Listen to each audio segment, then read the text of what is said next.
I could build a spaceship. Hello and welcome to Space Dock Jury, Minisode, whatever. We've given up numbering them, but I've said that probably about 20 times now. So I was going to say, I legitimately can't remember the last time we actually numbered one of these things. Well, you know what? It doesn't matter. We're all just cruising along. Just cruising along. It's true. There are no more fucks left to give. No, and that will become more readily apparent as this show goes on. Not this particular episode, mind you. No, in general. But, in general, yeah. But we digress, but we will just say that, as is tradition, one of us is currently tied up in the Jeffries tube. Yes. And since there's two of us here, I'm sure you can figure that one out. Yes, exactly. I'm Lee. I'm Andy. And we are talking about the Orville today. Oh, yes. Yes. The USS totally not Star Trek. Yes, the USS Tar Strek. Yes. Yes. Or is it? As the case may be. Well, yeah, maybe a debate for a bit later on, perhaps. In fact, I suspect that debate will happen later on. You'll have to listen to find out. Who knows? Yes, who knows? So, for those of you who don't know, it's the Orville is a science fiction comedy drama. And there's probably a debate to be had about where the comedy and drama come in that order. Which stars Seth MacFarlane. Immediately I hear half the audience go, nope. And Adrian Palicki? Adrian Palicki. Yeah, let's go with that one. Yeah, who has featured in Agents of S.H.I.E.L.D. and unfortunately the TV one episode pilot for Wonder Woman. And yes, Penny. On the plus side, though, she was in G.I. Joe Retaliation, which should please Elton, wherever he is. Fine. Okay. Penny Johnson Gerald, Scott Grimes, Peter McCon, Halson Stage, Jay Lee, and Chad L. Coleman. The show is basically, well, I'll give you the wiki definition, and then we don't need to argue about it, do we? Basically, it stars Seth MacFarlane as Ed Mercer, an officer at the Planetary Union's line of exploratory vessels, whose career took a downturn following his divorce, and who is given the titular ship, the Orville, ECV-197, as his first command, only to discover that his ex-wife, Kelly Grayson, played by Adrian Palicki, has been assigned as his first officer. And it is described here, according to the wiki, as a homage to the television series Star Trek. The series depicts the interactions of Mercer, Grayson, and the crew of the Orville as they embark on various diplomatic and exploratory missions. Yes, so there you have it. Straight from the wiki's mouth. Straight from the wiki's mouth. Just keeping the Trek thing going for a second, its executive producer, one of the executive producers, apart from MacFarlane himself, is Brannon Braga. Oh, yes. And for those who don't recognise the name, he was pretty much, along with Rick Berman, the main showrunner for Star Trek, pretty much from The Next Generation through until Enterprise. Yes. I mean, he directly created, I believe, Voyager and Enterprise. I don't know how much... Ron Moore who came up with the Borg, sorry. Oh, yeah, Ron Moore came up with the Borg, but Braga was one of the main writers. You know, he wrote All Good Things. He also did Generations. He was showrunner on Voyager until the end of the 6th series. Then he was showrunner on Enterprise. He was responsible for the last episode of Enterprise. But we'll gloss over that as much as possible for the moment. But he was also involved in writing some of the best of the Next Generation episodes. Cause and Effect, yes, Frame of Mind, Parallels. And according to this, he also dated Jerry Ryan. So I think that's a golf clap right there. Well, you got to give him a nod for that, haven't you? Well played, that man. Well played that man. So much for our PC credentials. There you go, right out the window. Oh, please! Since when have we ever had those? Well, I occasionally like to fool myself. Also involved with the Trek connection. The second episode, Command Performance, was directed by Robert Duncan McNeil, aka Tom Paris, and the fifth episode will be directed by Jonathan Frakes, aka old Riker himself. Old William, I can't sit on a chair properly, Riker. Yeah. In fact, if you just look at the list of directors they got coming up, James L. Conway, again, he directed episodes of Enterprise and Deep Space Nine and Voyager, The Next Generation. It's an awful lot of Trek alumni involved in this. Also, behind the scenes, I think Michael and Denise Okuda, who are well known for doing all the Okudograms in Next Generation, that's right, were involved in this. But there's an awful lot of, let's say, older Trek alumni from the Next Generation through to Enterprise era who are working in this program. Yes. We're not really going to get into in and out about this versus Discovery, which the internet seems to have leapt to its latest sword, because we've not seen Discovery yet. No. We don't know. No, we can't comment. At the time, we will once we have seen it. Yes, but we can't yet. At the time of recording, it's actually due out in less than 48 hours, isn't it? It airs in the US on Sunday night, so that's this time tomorrow, or maybe a bit later tomorrow. But we get it in the UK Monday morning. Yeah, on Netflix. So depending on how that goes and timelines, there might be a minisode goes up. I would imagine there will be at some point in the non too distant future, and one way or t'other. And depending on how it goes, we might even rouse the organ from his slumber. That sounds really wrong. Yeah, it's really all sorts of wrong. You kind of get what I was going with that. Well, you'd like to think we again. But desperately trying to steer this thing back towards the show. One of the other people involved in this, not really a Trek alumni, but a name a lot of people will recognise, is Jon Favreau. And for those of you who don't know, he's pretty much the man who kicked off a Marvel Cinematic Universe. Exactly. Directing the first 2 Iron Man films. That's right. He was an executive producer on The Avengers. That's right. Plays Happy Hogan. Yeah, in pretty much every Iron Man film and any film with Iron Man in it. Yes. So he's done at least 5 Marvel films, to my mind. He's done other stuff as well, but that's what most people are going to know him from. Yeah, exactly. So, go on, sorry. No, I was just going to say, those are good credentials going into this. Say what about Seth MacFarlane, he does love this source material. He even appeared in Enterprise in a couple of episodes. He was in there as one of the ensigns fixing the engineers, fixing the engines in that really weird episode where everyone in the crew had to hide in the warp nacelles. Yes, because of reasons. Yeah. But anyway, so basically, why are we covering the Orville as a separate series, separate thing? Normally, most of the time we don't do this. Well, one of the reasons is because, firstly, I think it's safe to say, without giving too much away, that both of us like it. Oh, yes. Right, okay. And the second thing is, because Seth MacFarlane's name is in there, a lot of people will assume a lot of things and immediately leap, as our good Reverend has, to the discussion that basically it's not worth anything because he is in it. Well, yeah, again, Seth MacFarlane is a very Marmite personality. For the most part, people either love him or hate him. Weirdly, I am in a middle ground, having said all that, where I can take him or leave him. Yes. I like American Dad. I didn't hate A Million Ways to Die in the West. I didn't think it was brilliant, but I didn't hate it. Ted 1 I thought was very good. Ted 2, less so. Family Guy, I think, for the first 5 seasons was reasonably good. Then it just... I think even Seth MacFarlane himself, though, is of the opinion of just let it die. Yeah. For me, I find... Just to give it my context, I find that he comes across as insufferably smug, and that can rub people up the wrong way. I've seen shows where he appears and starts singing show tunes, and you kind of think, man, you are literally tugging yourself off live on air. And so I can see why people just go no and turn right off him. Family Guy, I find hit and miss. I can find there are episodes which I will forever quote and enjoy, and things, and non sequiturs and the sides that I will refer to forever.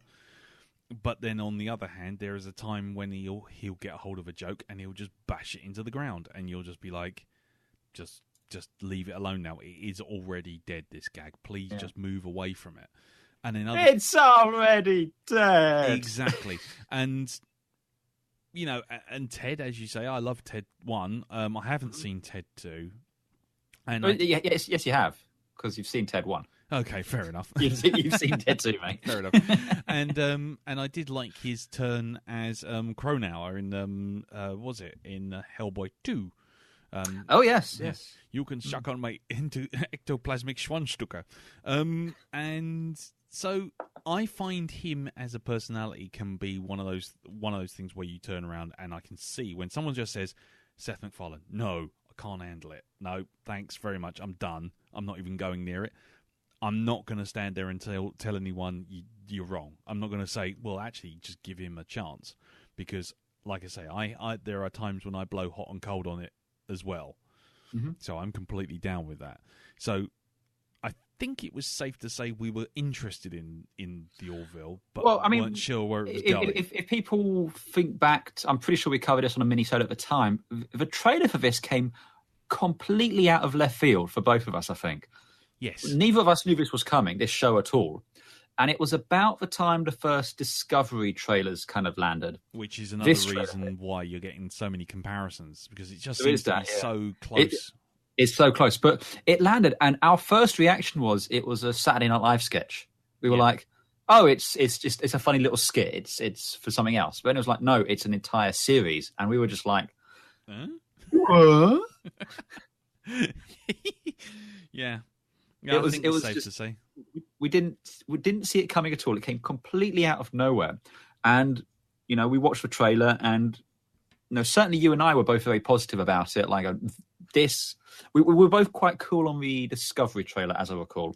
Yes, I was definitely. Yeah. But this, you know, and that's the other thing I think people should remember is you and I don't think we could be more diametrically opposed when it comes to our views on Trek, because I love it. Yeah. You do not. Well, that is fair to say. I think it's fair to say. However, it is worth mentioning because I know that since this cast has started, my love of Trek has gone right down the shitter, and that's not because of the cast per se, but it is because in the intervening years, I've had more to do with Trek fans who have, with their, shall we say, with certain views of theirs, have put me off the whole thing. So that's not to say that the show itself is terrible. If there's an episode of Next Generation, I will still watch it. If there's an episode of Voyager, believe it or not, I will still watch it. But what I won't be is where I was 15 years ago, where I had every tape, every video, every episode. I knew all the titles off by heart. I knew all the characters. I could quote lines because fandom has essentially killed it for me over the course of the last 15 years. Yes, it's very much like that webcomic where the person goes, I like this show. Let's look at the fandom. Opens the door to the monkeys flinging shit at each other. Just close the door. Nope. Yeah, exactly. And yeah, I mean, I think, you know, without naming names and places and events, I mean, you know, you and I were aware of certain 3D communities, perhaps? Certain 3D communities were rather sort of a particular part of that. Yes. And the whole JJ Enterprise. But we're not going to get into all of that stuff now. No, we're not going to get into it, but I think it's worth for context, because the thing is, I know for a fact that a lot of people just sort of, I mean, I know last time we met up with people who listened to the cast was, you know, some of the first things out of their mouths to me in relation to this was like, well, why do you hate Star Trek then? Oh, yes. Like, well, and to me, it was I was wrong about Voyager. I'm not wrong. Voyager sucks. Yeah. So the point is, it's not that I hate Star Trek per se. It's the fact that I have moved on. Star Trek and the fans of it don't seem to, and can't accept that there is other science fiction out there, and that bugs me, because that's a bit like someone saying, this is the only way of doing something, and this is the only way it can be done, and therefore I am right, you are wrong. Which is fundamentally against everything that Trek basically stands for as a franchise. I'm somewhat hoping I'm not included within that. No. Just checking. No. Yes, he is. No. Yes, he is. No. Kill them, Barindo. Kill them. No. Red Ram. Yeah, no, but the thing is, I find strangely the intolerance of certain fan communities for Trek really hard to deal with, and then the fact that because of that, I see Trek as being incapable of moving on, and that's always been that's fundamentally what sits at the heart of the problem with it now. But anyway. Yes, and that was our psychology lesson for today. I hope everyone's feeling better. You know? Anyone need a hug? Yeah, exactly. We work for a lot of stuff there, which I think is important. Yeah, exactly. By the time this podcast ends, someone will get me to sit down and watch Star Trek V without killing someone. Oh, God, and even I'm not up for that. And anyway, let's draw it back to the Orville. So I think what we're going to do is the first half-ish of this cast, it's just general views on the show, what we think of it, the actors, the effects, that sort of stuff. And then we're going to talk more specifically about the first 3 episodes. So if you haven't watched it, you've got a chance to just hear what we think without getting spoiled. But I will fundamentally say I do think it is worth watching. Yes, I think that before you go any further, if you want to just abandon ship and just say, you know what, Seth MacFarlane, thanks very much, I'm out. I think if you do that, I think you're doing the show a disservice and yourself a disservice from not at least trying it. I mean, I will say this about this show.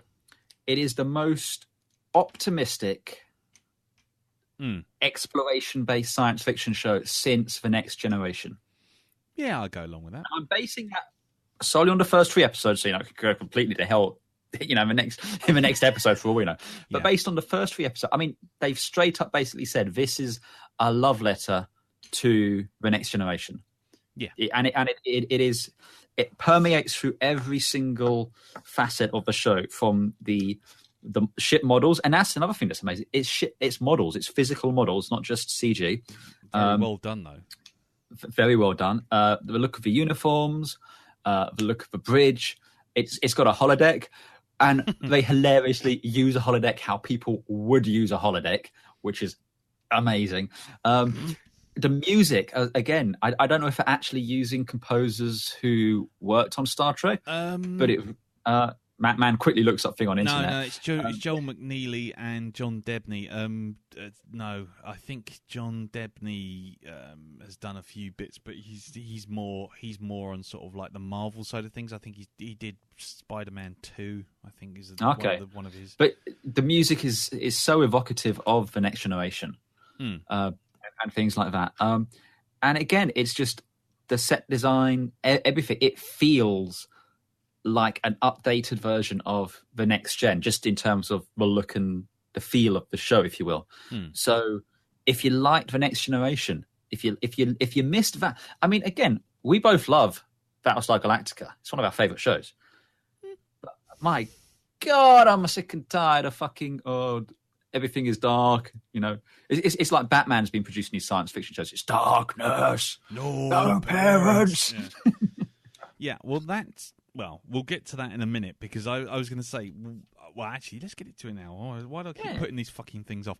Basically, the one thing that seems to be sort of very much prevalent nowadays, and again, I know this is going to sound like one of those kind of psychoanalyst things, is there's this thing that seems that science fiction and fantasy, for a lot of people, that has never got past, which is the 1990s, when everything just started to become popular to the point of actually making huge amounts of money and becoming popular in the mainstream.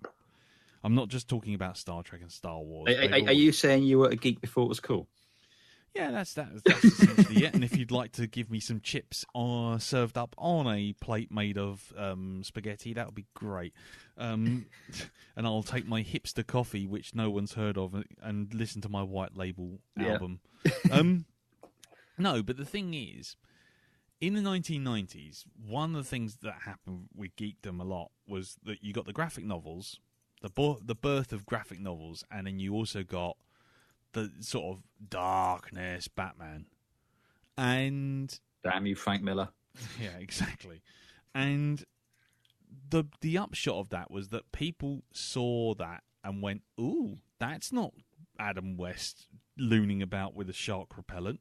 Ooh, hold on, that's not Superman. What do you mean he's a CIA agent? What do you mean? You know?" And there's all these, all these people, myself included, going, "That's what comics really are," and finding validation in the fact that by adding darkness and grit to something that that most people already knew had darkness and grit in it, but having it very overt, suddenly it had some sort of authenticity, some sort of, I don't know, some sort of validation that you're not watching a kids show, you're watching an adult show, because look, people die, people get raped, people get blown up, people get beaten to a pulp, there's politics in here, there's nuclear war, sort of thing. And the 1990s, no one's ever really got past that, I don't think, in geekdom. There's always been people who just laud the darkness.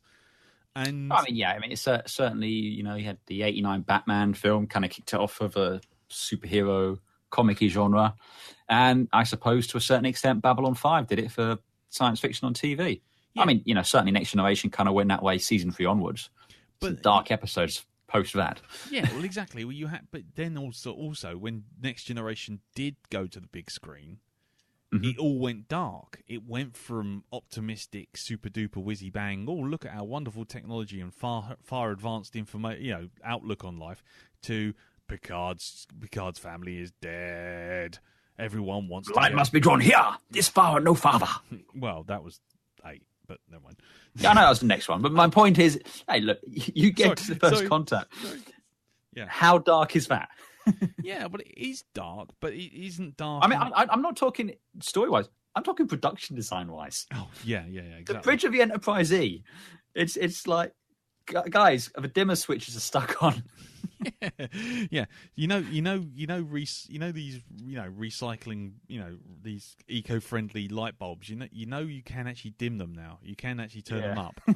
Anyway, so the thing is, ever since then, I don't think Trek has ever recovered since then. I think since the 1990s, and then we had Deep Space Nine, and it just went darkness, and then suddenly the Federation found itself at war. And it's it's like, and then we're at war, but we're at war with a morally ambiguous captain being morally ambiguous. Look, it's a parable for modern politics. And it was just like, oh, for goodness sake, just give me something where I want to cheer for the hero, not call him a twat and then just hang up. And that's I think the problem that science fiction has never really got over since then. And again, welcome to Overanalyzing with Lee. Yeah, I will refrain from comment when it comes to Deep Space Nine, since we tend to differ quite violently on that. But I take your point, and I agree with you to an extent. There's not been a fun, like, hey, you know what? Things ain't that bad. We've got to deal with an issue. We might do a little bit of learning, go on a bit of a journey, but come out better at the end of it. There's not been one of those in a long time. Again, as I said before, I would argue since Next Generation. Yeah, I'll go along with that. So there you go. So when this came along, it was suddenly a breath of fresh air. I can breathe again. Yeah, I go along with that as well. That was kind of like what we were seeing with the Orville straight on. As I said, we've seen the first 3 episodes. We've got a sense of that. Should we talk a little bit about the ship, since that's kind of our remit? It's somewhat within our remit, yes. It's kind of our wheelhouse. Actually, I'll tell you what, something else I think we need to acknowledge before we go much further on. This is, as we've said at the top end, it's kind of a dramatic comedy, something along those lines. Dramedy. And especially when you're dealing with Star Trek, one of the first things that people are going to always bring up is Galaxy Quest. Yes. This is not Galaxy Quest. Let us be clear straight off the bat. Yeah. This isn't Galaxy Quest. No. It's not even the TV show that we might have gotten, but we probably wouldn't have done, since Alan Rickman wasn't going to do TV. But still, it's not even that thing that was floating around. This is a very different beast to Galaxy Quest. If anything, I'd say this is more in the vein of Red Dwarf. Not as funny. I mean, well, not as funny. Not as comedic. Not as slapstick as Red Dwarf. I mean, at the risk of angering a completely separate set of fandoms. I'll do it, because if you do that in Doctor Who, you got the trifecta. Yeah, well, I haven't got to Doctor Who yet, but Yes. I mean, give us time. But I was going to say it has a feel, but tonally it's a bit all over the place. But it has that kind of vague irreverence for the situation that the characters find themselves in, of something like Firefly. No, I can definitely see where you're coming from with that. Now, again, like I say, anyone who automatically takes against Seth MacFarlane will probably have just spat whatever they had in their mouth out of their mouth with me mentioning Joss Whedon's masterworks. In fact, I'm seeing a distant glow on the horizon. It might be the torches and pitchforks already being spunked up. Yeah, fine. They can just wait outside with everyone else who's trying to burn my house down. Yeah, but the idea that there is comedy within a situation, and occasionally there's a comedic moment, but actually the adventure's played for straight. It doesn't wink at the camera. It's not that. And again, you get some moments which are that kind of absurdist sense of humour, and other bits are really quite subtle. And I feel that, especially this early into the show, it's still trying to find the balance. Yeah, there was a couple of bits where I was like, okay, that joke's gone on just a little bit too far now. Didn't quite welcome me. Yeah. But then the next one is, okay, that worked quite funny. I like that. More of that, please. Yeah, I mean that's what I was going to say earlier, that one of the things, I mean, there's a number of criticisms I can lay at this thing's feet. One of them is, I think that it doesn't know what it wants to be. It doesn't know if it wants to be just a straight Trek in all but name, or if it wants to be a sort of strangely bawdy comedy. Because you'll get the dick and fart jokes that most people who don't like MacFarlane's stuff will immediately associate with his work. But then on the other hand, you'll get stuff that, like episode 3, which I'm sure we're going to get to in a minute, that you just suddenly go, well, hang on, this is as good as anything like Measure of a Man or Transfigurations or any of those episodes of Next Gen where they're addressing a similar issue. And you're like, well, hold on, so am I, at this point, am I laughing? Am I crying? What are you trying to do here? Try, pick a tone and stick to it, because right now what you're doing is you're giving me a really odd message. You're getting whiplash. Well, yeah. And it's not to say that it's bad. I'm just saying that I mean, we are still only 3 episodes in, so the series is still finding its feet, and it could just turn into dick gags and fart jokes. Yeah, but hopefully it won't. And I think, given the alumni involved, it probably won't, but that is definitely something we don't want to see. Yes. But yeah, it's... I mean, going back to what you were saying, comparing it to Firefly, you got things like the... what was it? Hero of Cantoon with Jane in his hat. It's a funny situation in a show. And I think that's kind of where I'd quite like to see the Orville go. More that, less the embarrassing messages on the view screen with your parents talking about your colon. Yes, but again, that's the MacFarlane stuff coming through again, and you go, oh, hold on, back up. And I mean, as far as it goes, I think again, and we're only talking in generalities at the moment. I think Orville overall, for a first 3 episodes, even if it was a Trek ripoff, even if it was just Trek, I think is more successful in 3 episodes and has managed to hit the ground running and get going faster than most science fiction ship-based shows that I've seen. I'd say the first 3 episodes of this show have been stronger than the last 3 episodes of every Star Trek series, including Next Generation. Yeah. Well, I mean, I was going to say, Next Gen really didn't take off until, pardon the pun, sort of season 3, really. So you're like 20. I mean, you had a couple of good ones in there, but I mean, in terms of actually kind of becoming the show, when you think of Next Generation, you really are thinking season 3 onwards. Season 1, as listeners to the broadcast will attest, is something you suffer through. Yeah, just knowing that somewhere along the line it's going to get better. Yeah, I mean, if Next Generation came out today, if Next Generation was like Discovery and they aired Encounter at Farpoint, it wouldn't get a full season. It would have been pulled after about episode 5. No, I go with that. That's just the nature of TV today. Anyway, let's go back to talking about the spaceship, as we were trying to do. Yes, what do you think of the Orville itself as a ship? It's a really odd-looking thing. I'll be honest with you. I mean, I think when we talked about it when the trailer came out, I think I was quite taken with it. I was taken with the fact that it didn't look like a standard Starfleet vessel. It wasn't. It's true. It meets the Metcalf requirement of being cool. There's no saucers or nacelles anywhere on this thing. Yeah. Saucers and nacelles can go fuck themselves. I really am done with that design. Because again, going back to what I said before, it's overplayed. It's done itself to death. But anyway, moving on.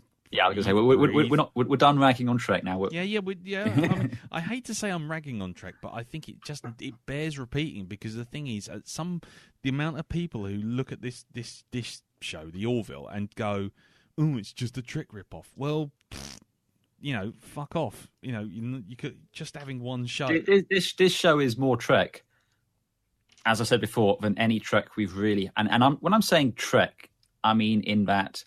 And I hate to use the term, but I'm going to use it anyway, of a Roddenberry vision of the future. This show so far has been more in keeping with that than arguably anything since the Next Generation. Yeah. Okay. And early Next Generation at that. Yeah. Because it's fucking optimistic. But anyway, going back to the ship, I mean, for me, sorry, I'm just tiddling about with Lego, saves me doing fidget spinners, but if you hear any crackling on the floor, you know that's me. Right, so I mean, as far as the ship goes, I think the design is interesting and unique. And it's quite funny in terms of there's occasionally angles that you see, oh, it's the Voyager, and then there's another angle you'll see. It reminds me a lot of a Protector from Galaxy Quest again. Exactly, and then go on, sorry. Which I mean, the Protector was deliberately designed to be the antithesis of a Star Trek ship, where typically Star Trek ships are a saucer at the front and then a long, narrow section at the rear, be it the engines or the engineering hull. The Protector was the reverse of that, and the Orville is very reminiscent of that. I've just stuck a picture of it in the chat for you to look at. Mm-hmm. But the ship has really grown on me since it's aired, and I think it looks gorgeous now. I mean, don't get me wrong, there's a couple of angles which I go, that's not the most flattering angle to see the ship. No. The level of detail, because again, this bears repeating, this has been built as a studio model, a studio miniature. And even now, in 2017, and they've been using CG ships since, Starship Troopers was the last time they really did models, and that was 98, I think. Yeah, I mean, my point is, we've had a good 20 years where they've kind of shied away from building models and gone more the CG route. And this thing is gorgeous. Yeah. It's stunning. The level of detail is amazing. I love the lighting effects they've got on there. The sweep of the, I don't know what you'd call them. They're not nacelles, but the engines. In all but name. In all but names, but yeah, the engine hoops it's got around the back. It's very reminiscent of some sort of watercraft almost. Something like a Sea Quest.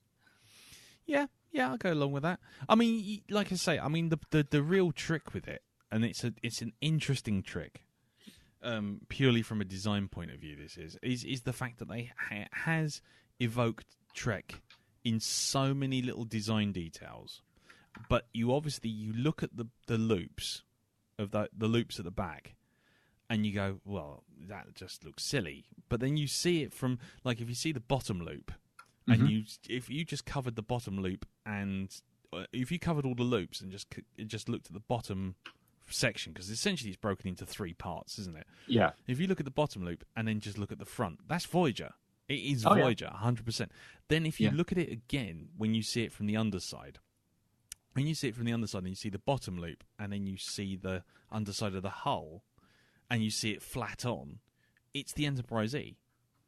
And it's just, and there's so many bits where you kind of think, okay, so they really are just nodding at Trek, but then they throw the way the engines fire up and the way they kind of charge up with that sort of thum, thum, thum, and you get to see that sort of 3-ring thing, and then it just fires off, and you think, yeah, but they're also doing something of their own in here, and it really has an odd, ugly charm. Mm-hmm. Well, I mean, it's not supposed to be the flagship of the fleet. I mean, it's literally almost it's not quite a garbage scow, but it's a middle of the road ship. I mean, like you said, Voyager's probably the best comparison. Voyager was never supposed to be anything special. It was just other ship in the Federation fleet. And, this isn't really a spoiler, but, when he's given this ship, they basically say, look, this isn't a big ship. It's not fancy. It's a mid-level exploratory vessel. You want it? Yeah, and we're only giving this to you because there are no other captains about. Yeah. So, I mean, it's not really. It's not the flagship of the fleet. It's not a ship with a huge pedigree like the Enterprise. It's just another ship in the fleet. And I think it works in that respect. I mean, we haven't really seen any other Union ships yet to get a comparison. I'm sure before the end of this series, something will happen. As far as the interiors go, it's pure Enterprise D, right down to the carpets. Beige. It's so beige. It is. It's literally like they've just gone. They've gotten the same book of carpet samples they've had and just moved everything like one to the left. Yeah, exactly. It's that. I mean, the bridge has got. You got 2 chairs with a sort of. It's not quite the wooden ring with Worf standing behind them, but it's got something similar. Yeah. You've got the view screen, you've got Con and Ops at the front, you've got little science stations around there. We've seen a few of the quarters, which again, they lifted straight out of the Enterprise. But I honestly wouldn't be surprised if they managed to pick up the old sets from, when they finished doing Voyager or Enterprise, Yeah.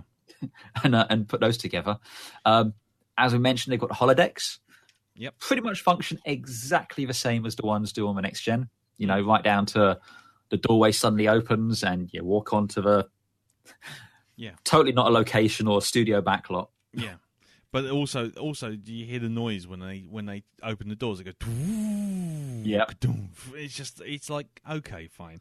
I mean, this is kind of the danger, though, isn't it? That we're sitting here and all we're doing is comparing it to Trek. And it does invite that. And you do find, well, hold on, this is, oh God, what are we doing? We're saying it's better than Trek or more Trek than Trek. And then next thing you know, all we're doing is going, oh yeah, it's like this and that's like Trek and that's like Trek and that's like Trek. But the thing to note is it's done in a positive fashion. It's not sitting there cashing in. It's doing it because it's homage, isn't it? Yeah, it is homage in a very real sense, because you normally, when people say homage, you just say, yeah, that's just a fancy word for ripping it off. But this isn't. This is a homage in the same way as, like the, oh God, what was the name of the ship in bloody Alien Isolation? I can't remember the... Andreadora? Yeah, the Andreadora, that's it. Yeah. And, and it looks like the Nostromo. It is the Nostromo in all but name, but the fact of the matter is they're not really ripping the Nostromo off. They're just going, yeah, look, see, nice universe, we've got it all established, and that's the end of it. And this is the same sort of thing. It's like, yes, this is homage in the true sense, because it's sitting there going, you know what this is. We all know what this is, but it's our thing. But we are all talking the same language before we go any further. It's kind of like almost like someone who knows what you like buying something for you and going, hey, look, you can trust us. I don't know. To me, I just think that's the one thing that's going to count against it in a lot of people's eyes, and I certainly think that the good Reverend, I'll be really interested to see what he thought about this, but I get the feeling that there's a predisposition towards saying just nope. But I think when it's available somewhere that it's easy for him to watch, I can see him watching it. It's just give them time, let them warm up to it. Maybe this will help doing it. We are not totally dedicating ourselves to record an entire minisode just to troll you, Pete. Honestly, it is good. You should give it a go. That is totally something we would do, but we're not doing it in this instance. Yeah, not today. Anyway, no, not today. So right, so let's get on. So what else about the ship? I mean, without trying to make it too, like you said, it's just the next generation. I think what we're trying to say, though, is if you're familiar with the next generation and we're comfortable in that sort of environment, it's a very easy fit. You're very familiar to you. It's very comforting, I suppose. Again, they've built lots and lots of large freestanding sets. I don't know how much of it is green screen, but I think all of the ship sets are physical standing sets. Yes. They've got a shuttle bay, which is cool. I don't think they have transporter technology because they tend to use shuttles to get everywhere. No. I think it's one where they know the technology exists, they just don't actively have it themselves. Yes.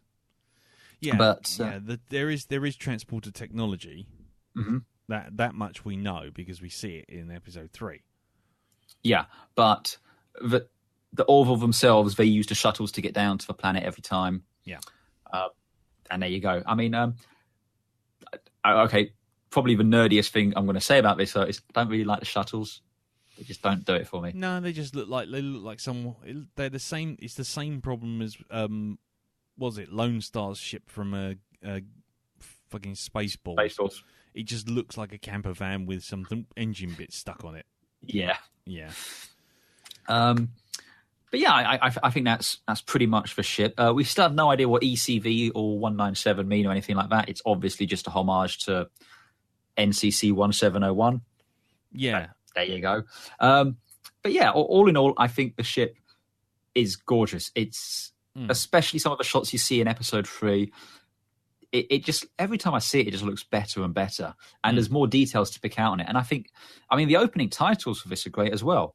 Very evocative of Voyagers. Yeah. Well, that's the one thing about this that I find it's just kind of overstepping the line, if you know what I mean. Because it does. There's a massive piss take of it flying around an asteroid, which is clearly meant to look like the asteroid at the beginning of DS9.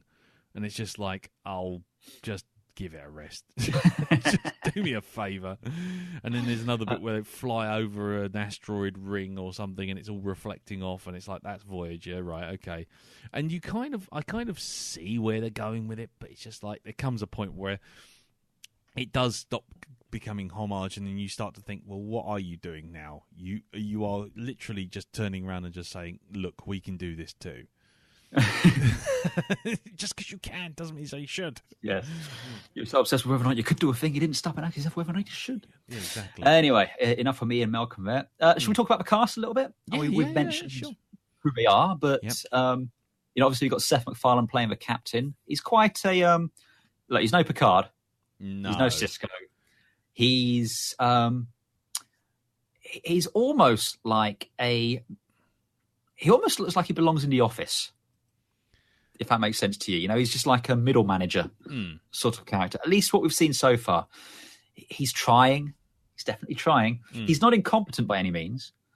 But, we've not yet seen like him inspiring great leadership in the same way we see with Picard. He certainly isn't respected in the same way.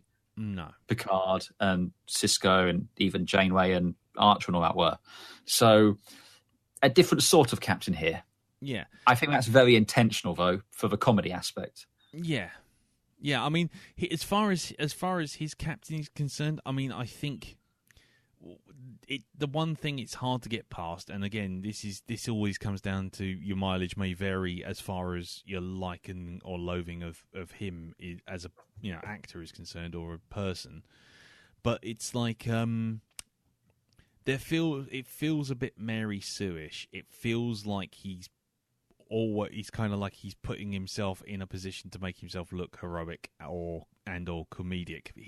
It doesn't feel like a character at the moment. It just feels like I really want to be a space captain, and it would be really cool, and I want to be like Kirk, but I also know enough to know that me as a person would not be very good at that, so I'm going to just play that bit for laughs. I don't know. There's some.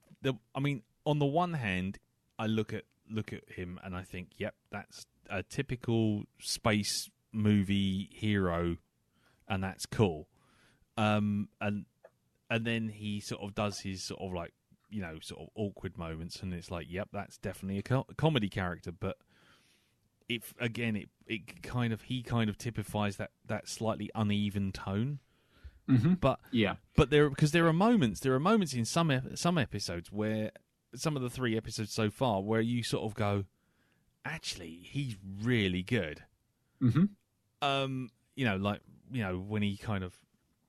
When he kind of mans up to the guy, the other captain in the 3rd episode. Yeah, and it's like there's moments of those, and there's even some moments to kind of. I like the cultural misunderstanding. There's like the whole bit of Kermit the Frog. I quite like that, and it makes sense. But then you have bits which go too far the other way for me. Especially again, let's just talk about this now. The first officer, played by Adriana Palicki, who plays Kelly Grayson, is his ex-wife, who he walks in sleeping with some blue alien in the first episode. That, for me, it just feels like it was. I don't think that needs to be there. That is purely there to serve the comedy side of this. But I think that I can't see that joke lasting more than a few episodes.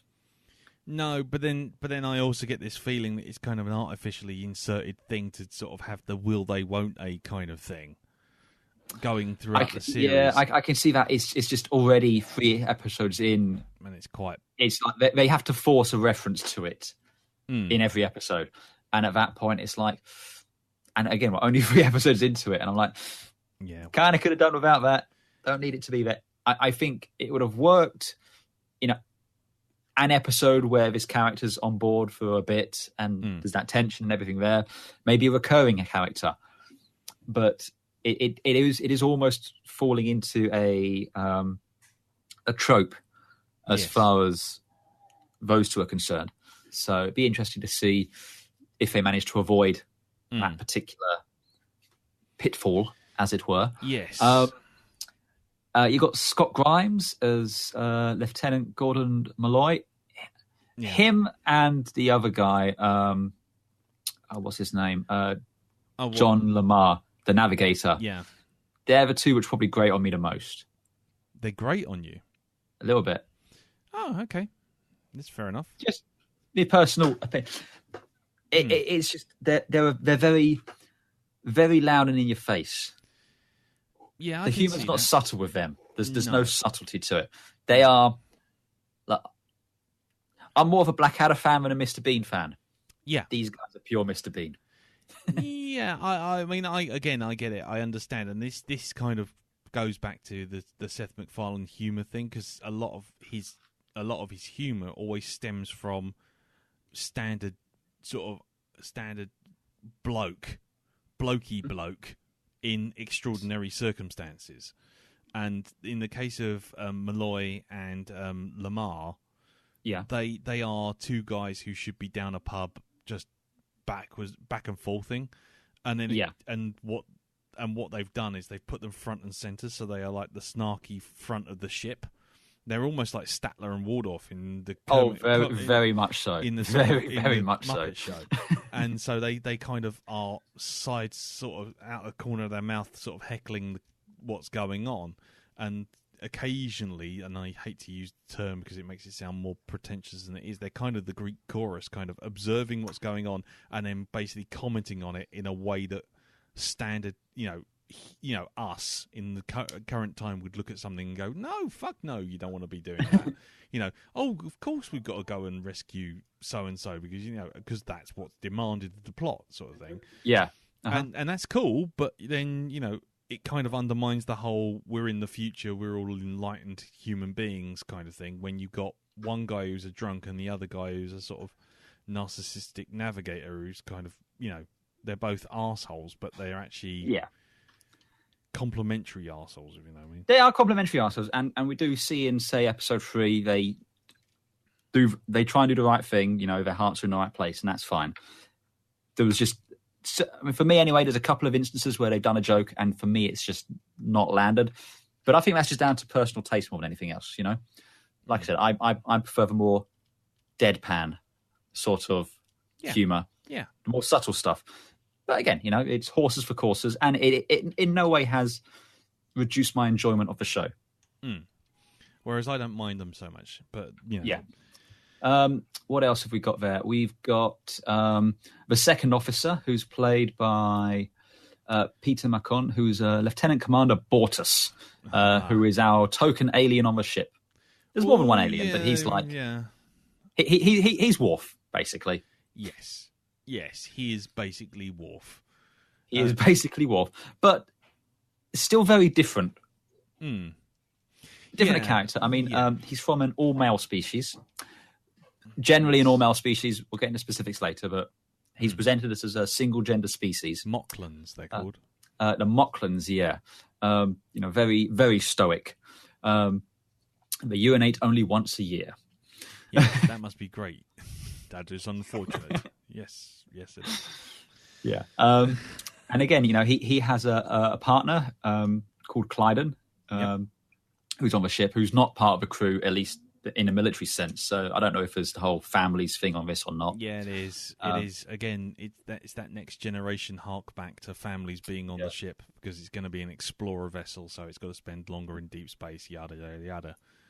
Yeah, but anyway. Again, he's had for me some great moments, because again, it's that very, like you said, the urinating once a year thing. I enjoyed that back and forth. There's a bit in the second episode where, he's in a room and everyone just keep barging in, and he's just like, I do not wish to be disturbed, and I just like that kind of deadpan delivery he does in those. Yeah. So there's that. I think the only actual Trek alumni on the cast is Penny Johnson-Gerald, who plays Dr. Claire Finn, who was Cassidy Yates in DS9. That's right. So yeah, and again, she's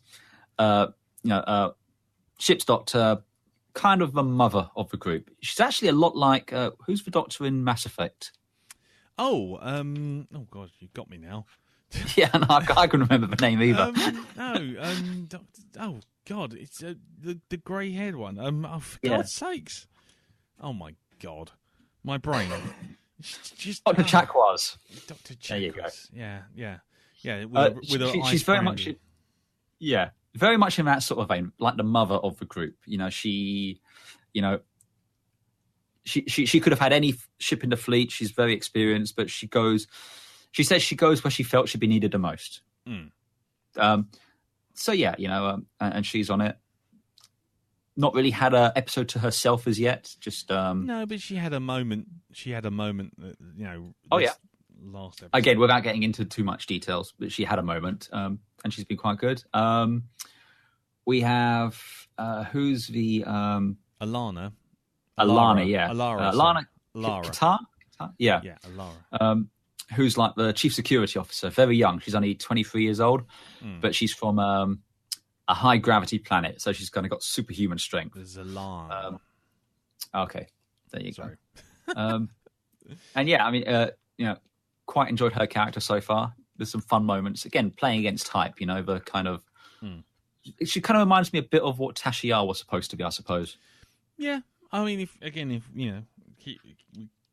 using the... I know I keep leaning back towards the next generation, but by her own admission... I was going to say, it does almost, force that out of you, doesn't it? But, I mean, I understand the, the need to kind of compare, because obviously I suspect what we're doing is at the moment is talking to people who are essentially, to a lot of people, will be sitting here going, convince me. Yeah, I get that sense, especially from what I'm seeing online. A lot of people are just going, just okay. You say this is good, why? That seems to be the attitude. So yeah, okay, we are going to use next generation references. It's almost it's just a shorthand to try and explain to you the character archetypes. It's like if you're familiar with the next gen, this is this character. It doesn't mean it is the same as this character. It doesn't even mean it does what this character does, but it gives you a jumping off point. And it honestly wouldn't surprise me if when they were coming up with a show, these were the kind of touchstones they were using. Yeah, I mean, that's fair enough. And I think the only other member on the bridge we need to mention is Isaac. Isaac, who is he's from an artificial species. Is it Kalon? Kalon Yes. 1 they're from. And he's a robot, an android, whatever you want to call it. Fully artificial. He's not built by humans or anything like that. He's from an entire species of robots who view all biological life forms as inferior. Okay, so it's a cross between Data and the Borg. Pretty much, yeah. He says leaning right into that. Lean into the skid, mate. Just lean into that skid. But whereas Data's very much, I wish to be human and all this, the Kalons view all biological life forms as inferior. So he's really there just to study humans in the same way as a scientist might study bacteria and other organisms in a laboratory. Yeah, might study organisms as they swarm and multiply in a drop of water. There you go. Don't worry, I've got your back on the reference, man. Thanks, man. Thanks. So I mean, that's basically the main crew and the main kind of archetypes. And from what we've seen so far, they bounce off of each other pretty well. There's dynamics which we're developing. The captain, the first officer, and Gordon Malloy, the helmsman, knew each other previously. So there's a weird dynamic there where he's best friends with the captain, so kind of hates the first officer for divorcing him or putting him in that position and stuff like that. And again, we've got the mother as the doctor who kind of like people go to when they need the advice. You've got the very stoic Bortus, the second officer, who again, you kind of expect to be the steady anchor, I suppose, the rock. Although very interesting. I mean, we keep referring to episode 3. Episode 3 is really good, which we'll get to in a minute. But that's a really good, fun episode there as well. I mean, anything else worth talking about in the this bit of it? I think the only thing that's worth probably mentioning is the fact that once again, I think the thing with the show as it stands right now is one of tone, and that's the only thing I keep going back to is the fact that I do enjoy this show and I do find it really interesting in places and the way it's subverting the Trek model, so to speak. That's my kind of love, but I don't know whether that's coloured because of my sudden distaste of Trek. But it's the one thing that the Orville has really got to get right at some point is just that tone. Mm-hmm. Is it going to be sensible but with tongue-in-cheek nods and winks, or is it going to be dick and fart jokes all the way and occasionally we do an actual adventure? Because it seems to be unable to kind of sort of stay the course with those things. And in episode 3 at the very beginning, there's a throwaway gag with a blob character that just had me going, oh God, really? You're going to do that gag? You're going to do that? Well, the gag was actually in the trailer, I think. Was it? What? No, not not the episode 3 one. Yeah, no, I meant the one in episode 1 when he runs over the guy. When he runs over him. No, that was kind of okay. No, there's one. I mean, it's a dick joke fundamentally. It is a dick joke, but it's the worst kind of dick joke because it's the kind of dick joke that I can already see will spawn 1,000 think pieces as to why you must never watch this show. Oh yeah, and the weird thing is, it felt really out of place in the episode. Yeah, but that's the problem. It seems like it seems like this show has the worst impulses at the wrong times, and the problem is that is the one thing that going forward, I think I really want to see them address. Mm-hmm. Because you can have dick and fart jokes, and that's fine if you're going to do that, but don't do it and then drop it into a serious adventure. It'd be like having the episode Family from Next Generation, and have Picard start crying and doing all that stuff in the was it vineyards? Yeah, doing his kind of post traumatic stress.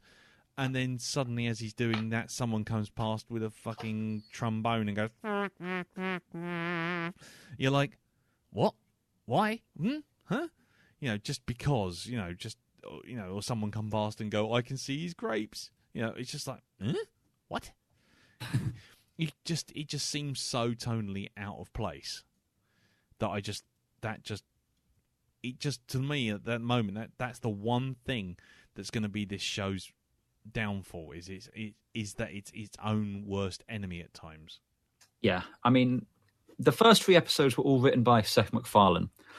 I don't think he writes all of them, because I know that the last episode, which he is due to direct, someone else has written it. So we'll see what kind of develops in that respect. The other thing I think is just worth mentioning before we kind of get onto more specifics is this is a show on Fox. So place your bets now. Will this get a full series? Yeah, I mean, as for what it's worth, I mean, I think MacFarlane has made enough money at Fox to have some kind of seat at the table.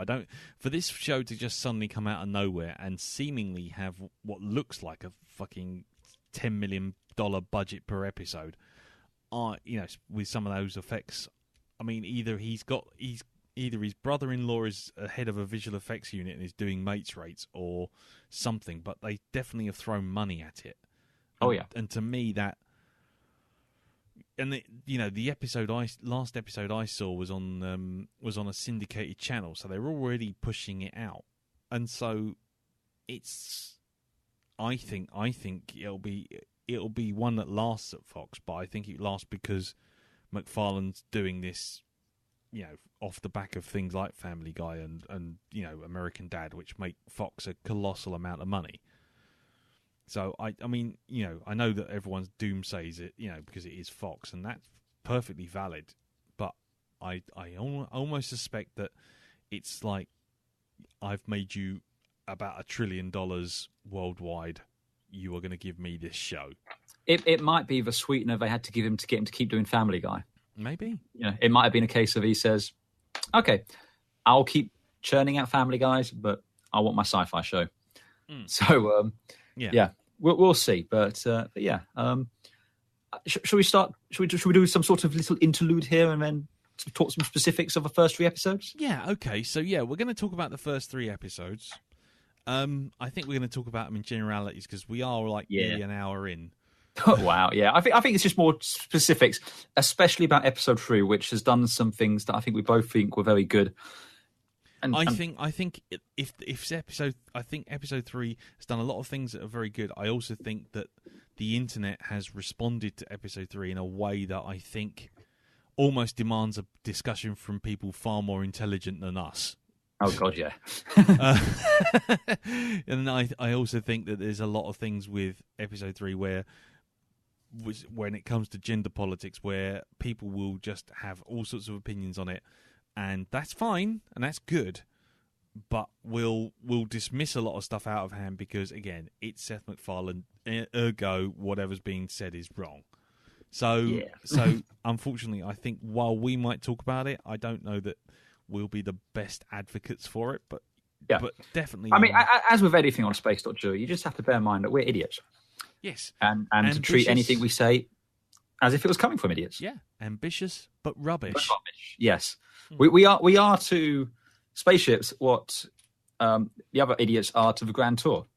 Yes. And that's not going to help our case either, is it? It is not. It is really not. I didn't think that one through. I did not think that one through. Again, let's... Before we dig this hole any further, let's do some sort of interlude and just pretend that never happened. Okay. I'll press the button. So... it's an anti-banana ray. It's really interesting.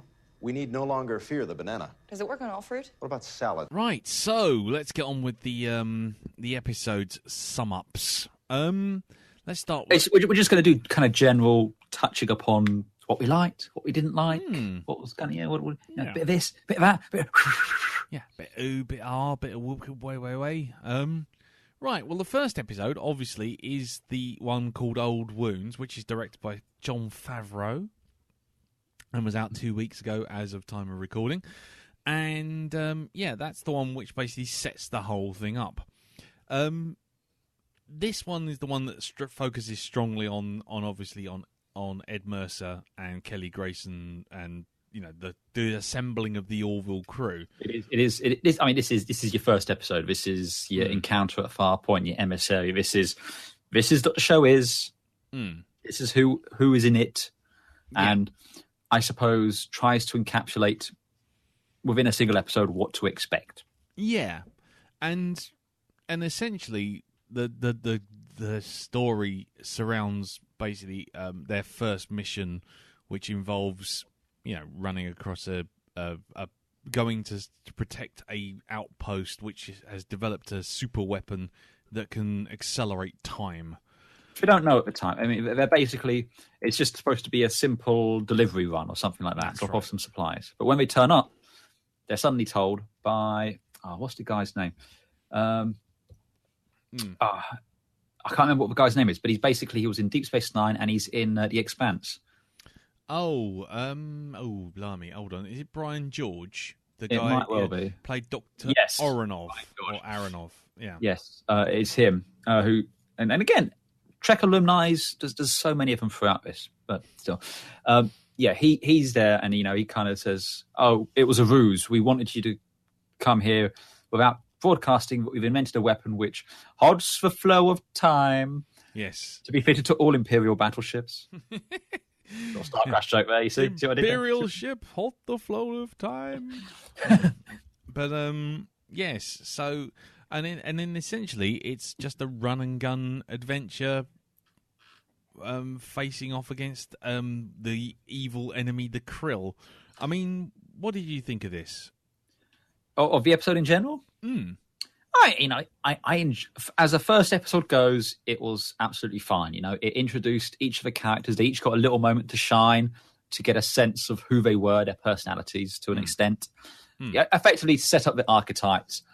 We're introduced to the ship in a loving homage to the motion picture, although fortunately a lot quicker, since this was only a half-hour show, I think. Yeah, 40 minutes, wasn't it? 40 minutes. They didn't have the 35 minutes that the motion picture takes to show us New Enterprise.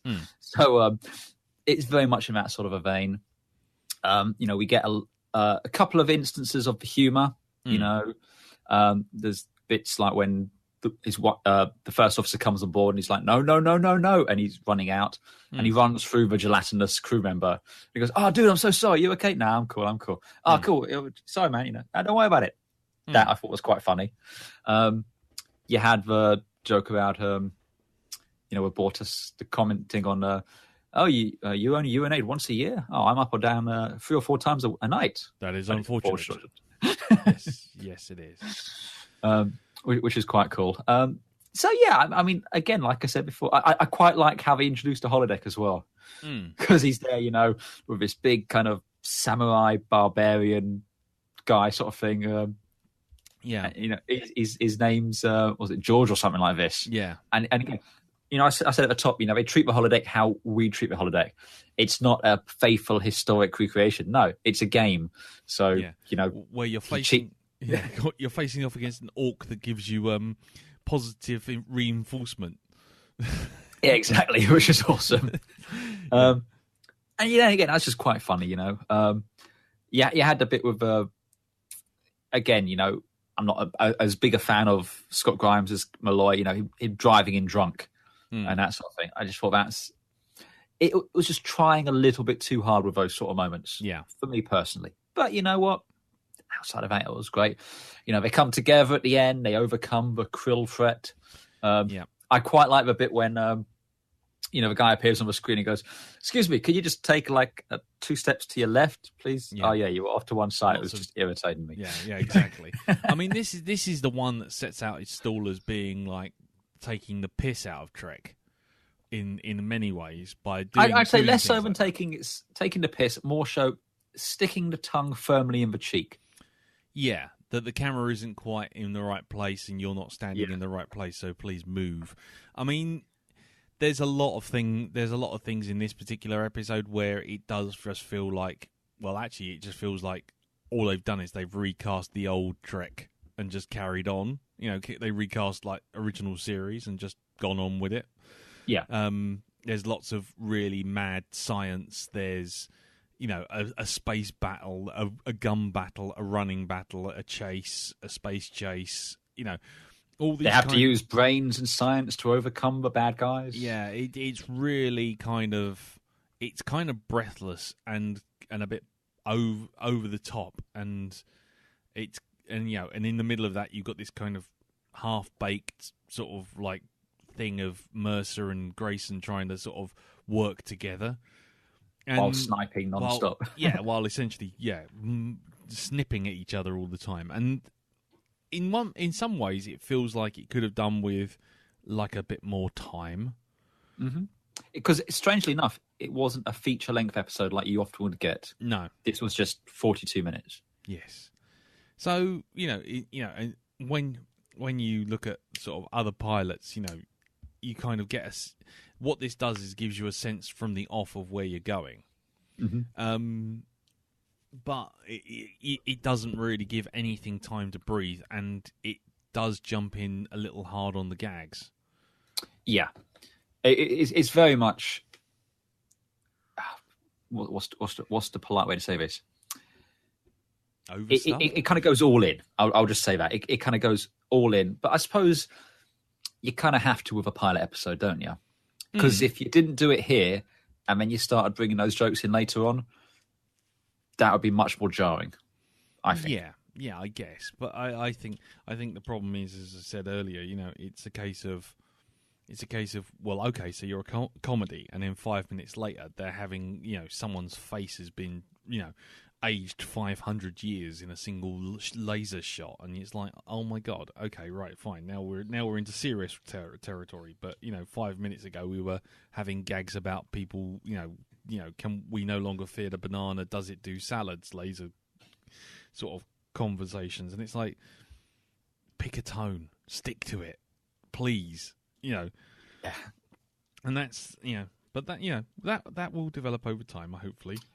Very, very much so. I mean, it did kind of just play out as a by the numbers pilot episode. It's like if you look up science fiction pilot episode in the dictionary, this is kind of it. You know, it's introduce main captain, check. Introduce the world, check. Introduce the ship, check. Crew members one by one, check. Everyone gets their moment in the sun as a hero. Some mild peril, check. Have to come together to make it work, check. And ride off into the sunset, huzzah, check. Still, like I said, for a pilot episode, I mean, it did what any pilot episode has to do. It entertained me enough to want to come back and watch another one. Yeah, I think that's fair to say. I watched it, and I've watched another pilot only yesterday, actually, for a show called Ghosted, and that I will not be returning to based on the pilot, simply because it just seemed like they just threw everything but the kitchen sink in, and the one thing they didn't do was make you give a shit, and you could just see the concept being written up on a blackboard practically. You know, it's X-Files meets Ghostbusters. Honest, it's going to be fun. You know, by the way, here's some 80s music. And so, you know, compared to that, you know, the Orville's pilot was practically sort of mid-season show level as opposed to sort of a pilot. So I was quite impressed. And I was quite happy to return to it. I thought it made me laugh and it also made me sort of just have some fun. I think that's the one thing that I'm going to keep going back to, is the fact that it feels like fun. Oh, very much so. You know, I watched the episode, enjoyed it, like you said, had some fun throughout it with the characters, and, you know, again, just walked away with it with a, you know, kind of a good feeling. You know, it wasn't like a Game of Thrones sort of like, I need the next episode now, because it's standalone. It's not serialized in the same way as most TV shows these days are. It seems standalone. We do get in episode 2 something which kind of sets up in episode 3, and I don't know if we're going to keep doing that throughout. But by and large, episode 1 is its own thing, episode 2 is its own thing, episode 3 is its own thing. And, again, kind of a nice change of pace these days. Yeah, you can just drop in anywhere. Once you've watched the pilot, you can watch any of them. Yeah, I don't need to watch like 17 seasons to read all of the fan fiction, to watch the 3 minisodes that came out beforehand, which explain what's going on in the main thing, and to have a doctorate in astrophysics to understand it. Yeah, exactly. And still have someone online just go, no, you do not understand. You're not understanding this. You're not, not getting it in the way I'm getting it. How dare you watch this show? You don't get it, man. Yeah, you weren't there. That was the first episode, and like I said, it did enough to make me want to come back and watch it again. I can't remember who it is. The guy playing the Admiral, Admiral Halsey. Victor Garber, that's the guy, yeah, who has appeared in things like Lost, and he also appears pretty regularly in most of the DC Universe shows, Legends of Tomorrow and The Flash. It was The Flash. Oh, you go. He's one of those guys, one of those faces that you instantly recognise. It's just He's also in Alias as well. Okay. And I didn't even look that up. I just remember his face from all those things, and plus I've been watching The Flash, so that helps. Oh yes. I think the only thing looking very quickly at his thing, the only thing I remember him from is Titanic, where he played Thomas Andrews. There you go. Enjoy that little tidbit. You're welcome. Thanks for that. That's good. Yeah. Anytime. Yeah. Him and Billy Zane, they're both eternally grateful. Right. Well, I mean, so yeah, overall, not a bad setup, not a bad start, and not a bad opener. I mean, considering other openers for other shows, I think it's done rather well. Yes, very much so. However, just to give you a sense of it and to give some balance, because obviously, we think one thing, other people think another. Liz Miller for IndieWire wrote and said that it was nothing more than a straightforward Star Trek ripoff, calling it creatively and morally and ethically bankrupt, lacking creativity, blatant imitation, and surprised that the show seems to be even uninterested in being a comedy. Wow. There you go. So take that. Which is kind of odd, but like I say, I think there's a lot of horses for courses, horses for courses. But like I say, I think we need to say these things because I think coming from us, it sounds like this is the greatest thing ever, and I think there's going to be a lot of sniffiness. Oh, I think we've done a very good job of edging our bets, as it were. Okay. But yes, it's right. It's not for everyone. I mean, I will say this in general, and this just goes for everything. Don't put something down until you've seen it. You can say, I don't like the look of something and I'm not going to watch it. But that is literally the extent to which you can criticize something. You cannot start, and I'm not saying you, I'm saying people in general. You cannot look at, say, Star Trek Discovery and say, it's the fucking worst Star Trek of all time and don't like this and don't like this. If you haven't watched it, you just can't. Yeah. I can criticize Twilight because I fucking watched it. Okay? I watched it because you fucking made me watch it, but my point still stands. Still. And for what it's worth, just in case anyone is confused, I made him watch it because all of the Black Dog listeners were watching it. That's nothing to do with me as a personal preference. No. But my point is, I can criticize that film now because I've watched it. I haven't seen Mother. I can't criticize that. Lee, however, has. Oh, God, yes.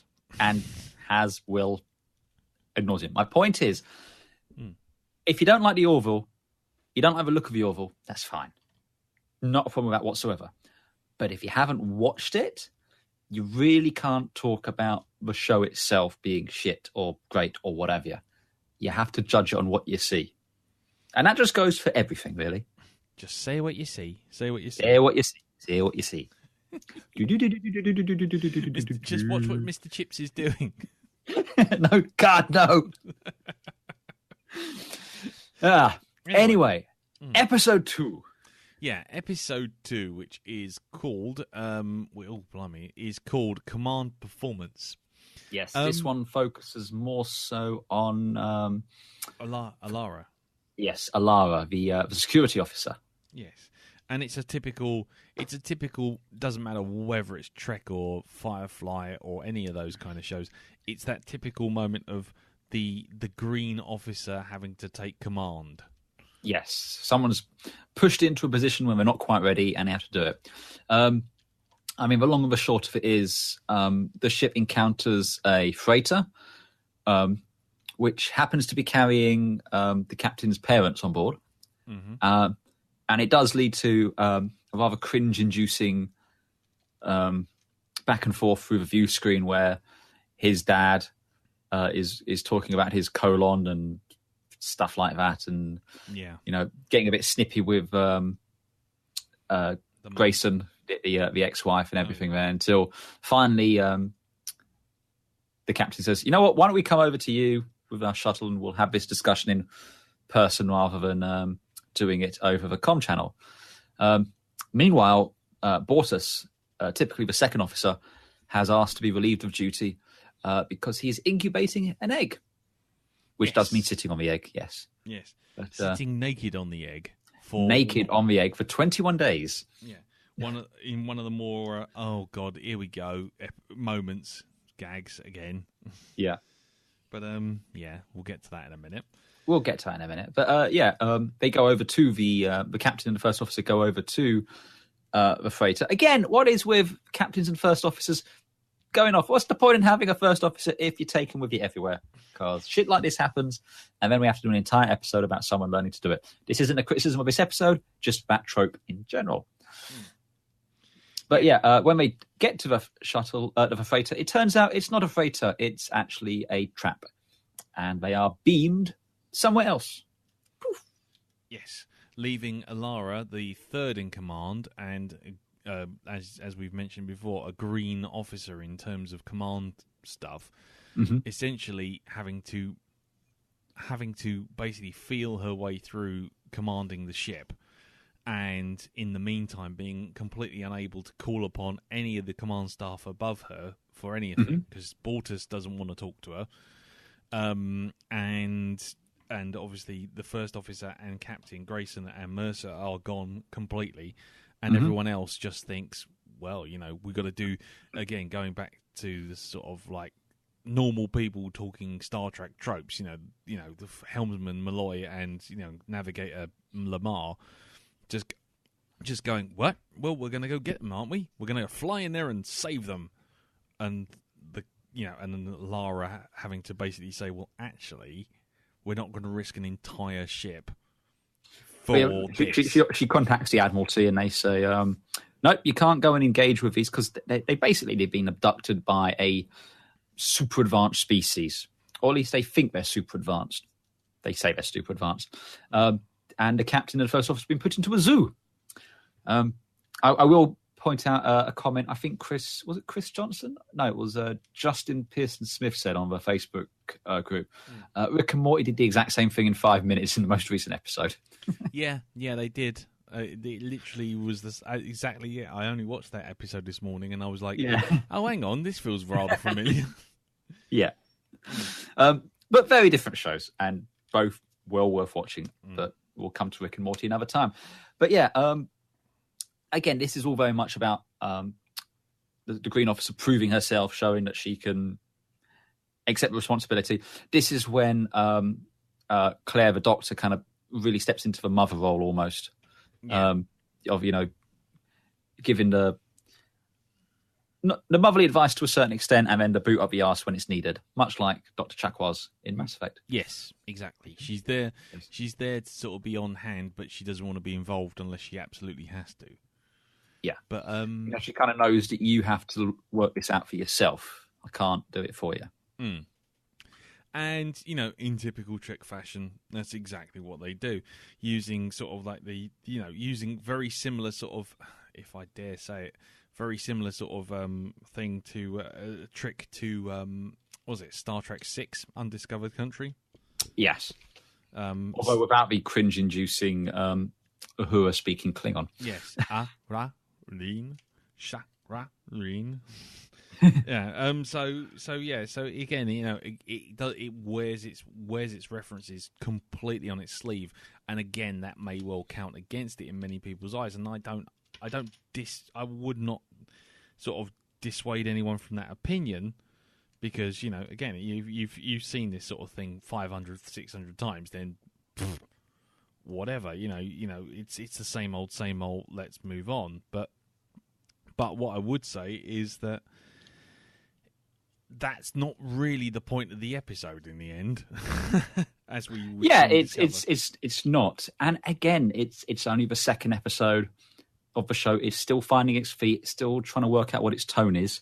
I mean, we've got it's effectively the B plot, if you will, where the captain and the first officer are forced to live in a habitat which perfectly mimics their old apartment on Earth. And they're in a zoo, so there's people looking in at them, watching them, and they find out that people have been here for 21 years or something like this. And there's no escape. These super advanced species just aren't. You just can't beat them. Is effectively how they're presented. Yeah. And you get on that. There's a nice moment when they find out that Isaac is, from the super advanced robot people, is one of the few people who these other aliens, I can't remember what the name of the species is for the love of me now, but they respect, basically. So he can actually speak to them on a level, whereas they won't speak to anyone else because they view them as animals, effectively. You get a little bit of moralizing of, humans long ago used to do this, but, because we were the superior race. But it very much felt like that was just lip service. It was almost like that was part of a joke. It was like, this is the He-Man moral. Yeah. Well, to quote Mass Effect, it feels very much like that moment in the very first game where if you go with three humans into the Citadel and look at the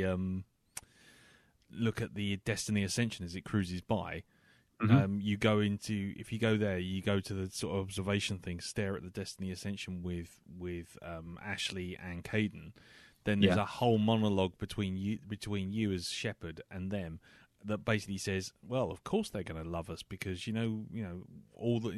aliens will like us because we have blue oceans, we understand this thing called love, and it kind of really riffs on that sort of old Star Trek hoary old thing of humans are the best thing ever because we're writing this shit. Because we're writing this shit, and obviously we got to show optimism as humans are the best thing ever.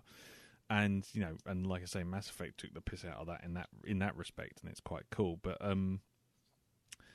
anyway, the thing with this episode is it's all a feint. It turns out it's all a feint, and I admire it, but it really annoyed me as well because the resolution is kind of quickly glossed over.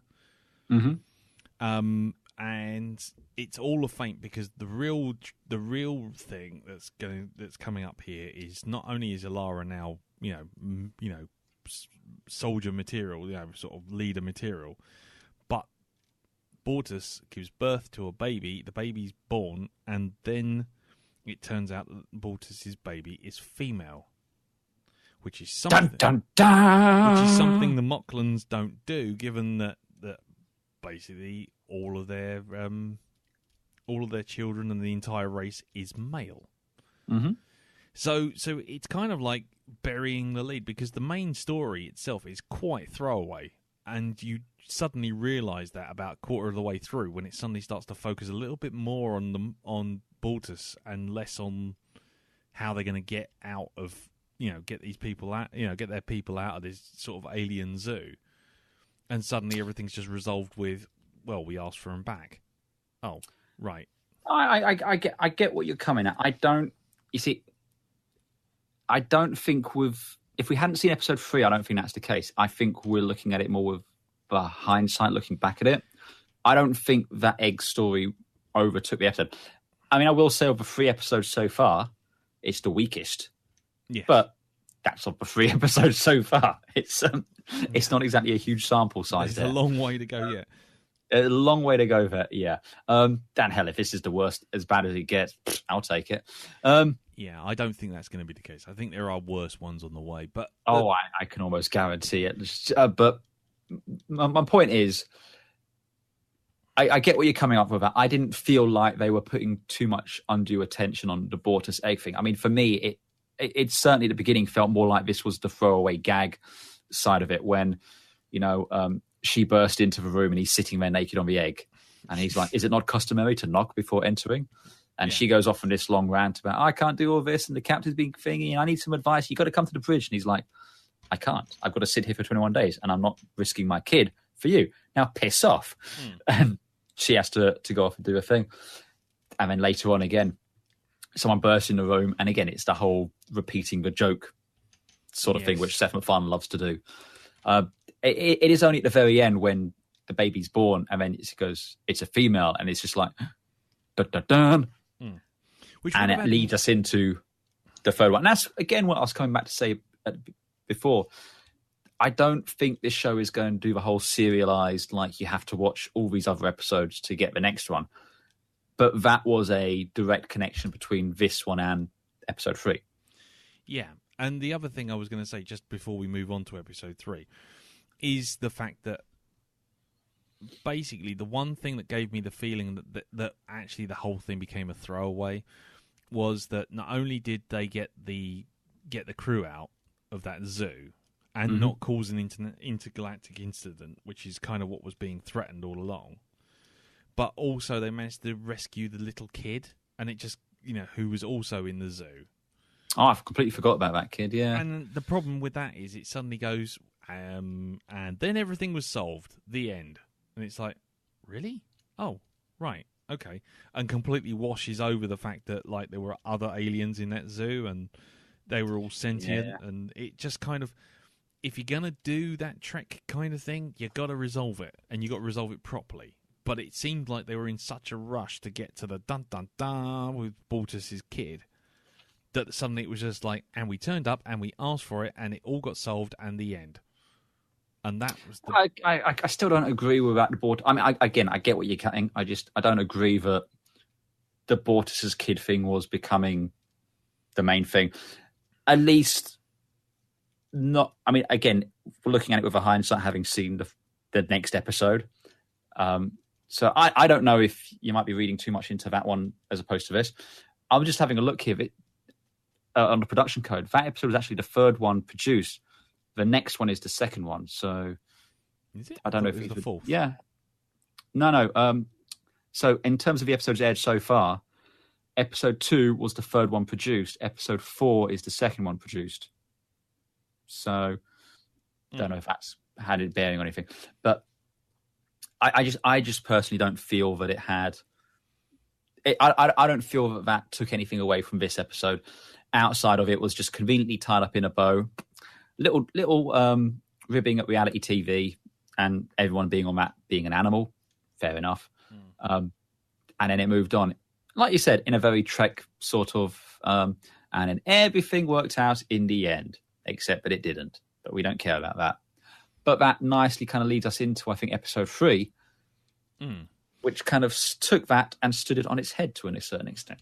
Yeah, I mean, okay. I mean, almost need to go at it from the back, but let's just go through it. I mean, basically, the main plot of this starts off with Bortus going to Claire, the doctor, and basically saying that he wants the child, who's literally only hours old, to have corrective surgery to change it from a female... To be conformed. To be conformed, yeah. To change it from a female, which would be, socially and, socially shunned, and basically have a hell of a life, as a Bortus female, a Moclum female. Mm-hmm. And the doctor just flat out refuses to do that. I mean, they up until this point, we've been led to believe that their species is solely single gender. Yes. But we didn't even know there were females. No, exactly. So that was at first, we're led to believe that this is just something that's never happened before. Then, it's happened occasionally. to the extent they have a procedure for this. Yes, exactly. And so basically the Doctor flat out refuses, finding it abhorrent that you're going to ask to basically gender realign a child, that's barely even conscious at this point. And then Bortus goes to the captain, asks for the captain's permission to either force the Doctor to do it or find a way of getting it sorted. The captain says, Mercer says, nope, I'm sorry, the Doctor's word is law in this case because, I think it's abhorrent.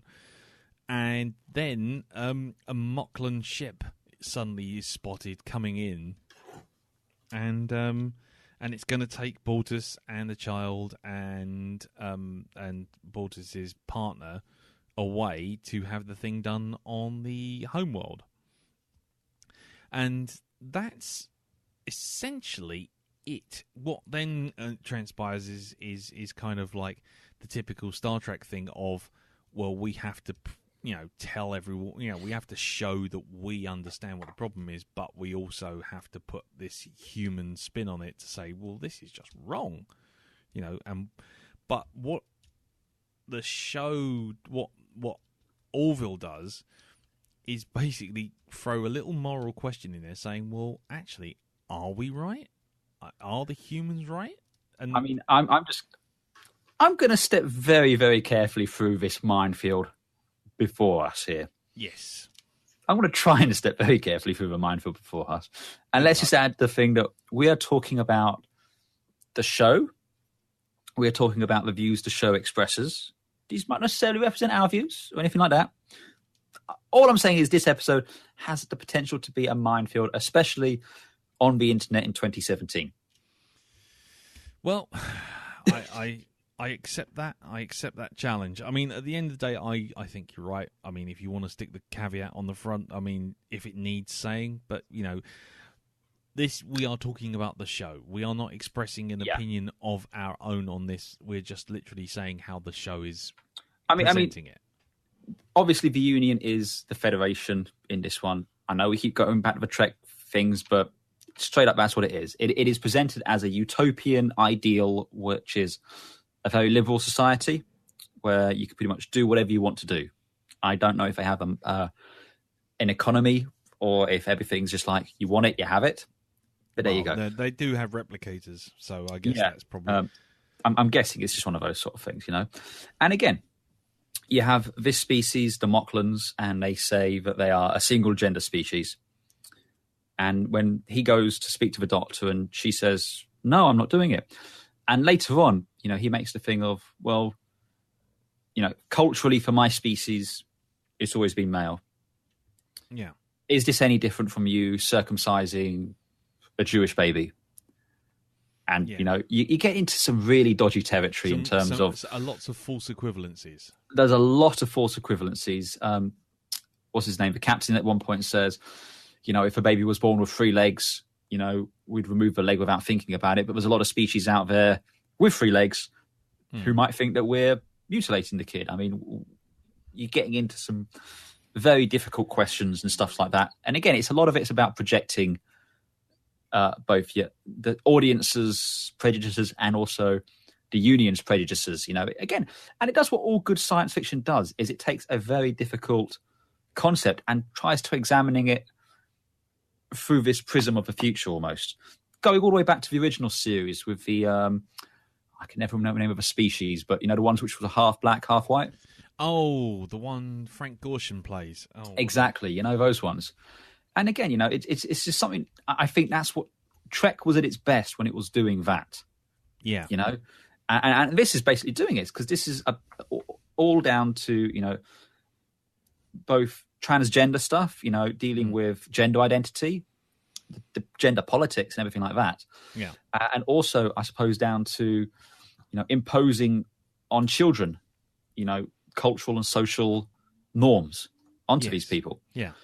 And what I thought was very good in this episode was they went through the usual Trek motions of, there was a hearing, Captain, will you defend me? No, I can't defend you, but the first officer will because, she's She's done 1 year of legal. She's done 1 year of legal, which is 1 year more than me, but more so because she's more passionate about it. Yeah.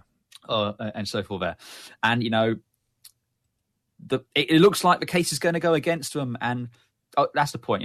At first, Bortus is very much, she must have the surgery. She's not doing it. But then Malloy and what's the other guy's name?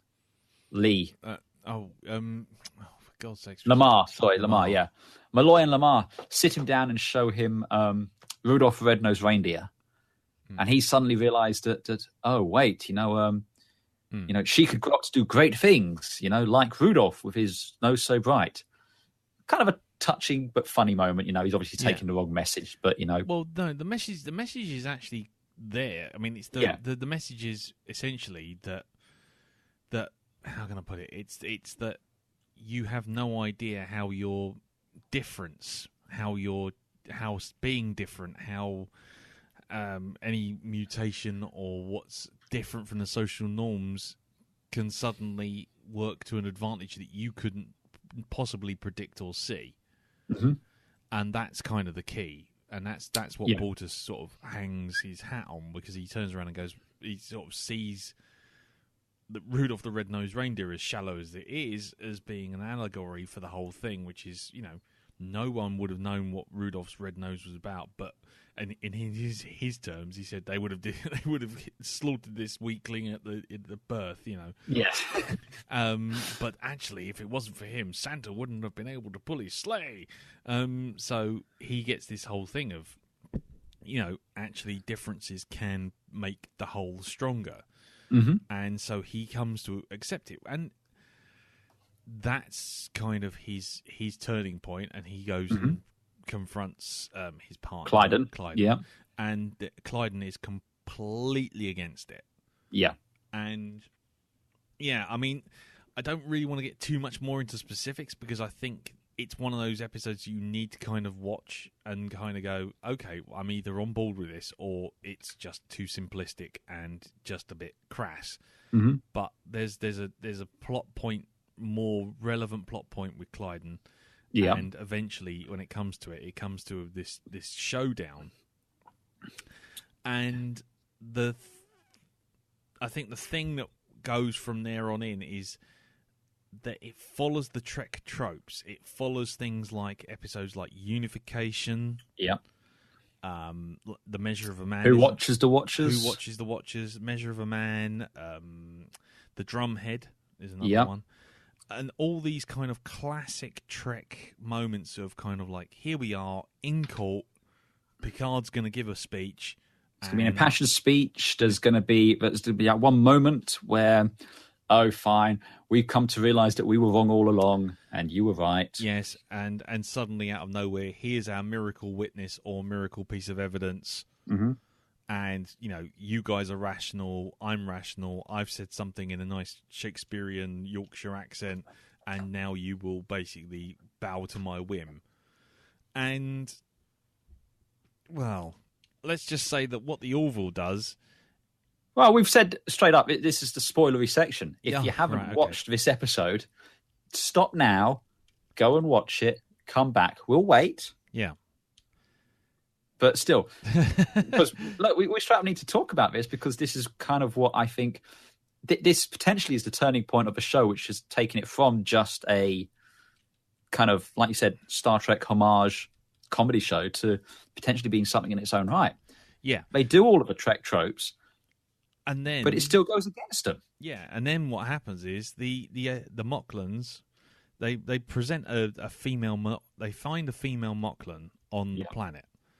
And the Orville crew, that is, and then they kind of, you get that moment of the door opens and this female Moclan walks in, and it's the bit out of Miracle on 34th Street, it's all the letters to Father Christmas. It's that moment. Yeah, and essentially the Moclans are all outraged, and then they quote this great thinker, Gondas Eldon. Yes, a writer of some repute that's kind of turned the whole most respected writer. Exactly. And then it turns out that the female is Gondless Eklund. Mm-hmm. And it's like, well, that's it. It's the typical Trek thing of suddenly like, oh, this isn't just a trump card, but this is a super trump card that you are never going to beat ever. And if you got it dealt into your hand, that's it. You fucking win the internet. It's like basically, oh, I'm a criminal. I've got all these brilliant things. I'm Batman. And it's like, but I'm Batman, Chuck Norris Batman.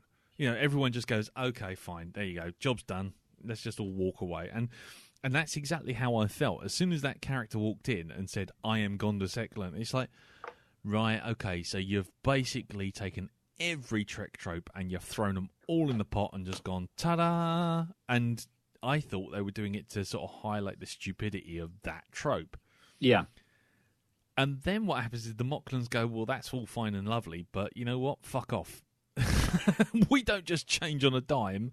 We're going to still. Well, I mean, they go, okay, we're gonna, you have that quiet moment where they go, intakes of breath, le gasp. I'm sure someone fainted in the aisles, whatever. Yeah. But then they went off to consider their verdict, and then they came back and said, you know what, good point, but now we're still going to stick with, we are unconvinced. Yes, you've given us enough reason, yeah. And they gave the baby the surgery.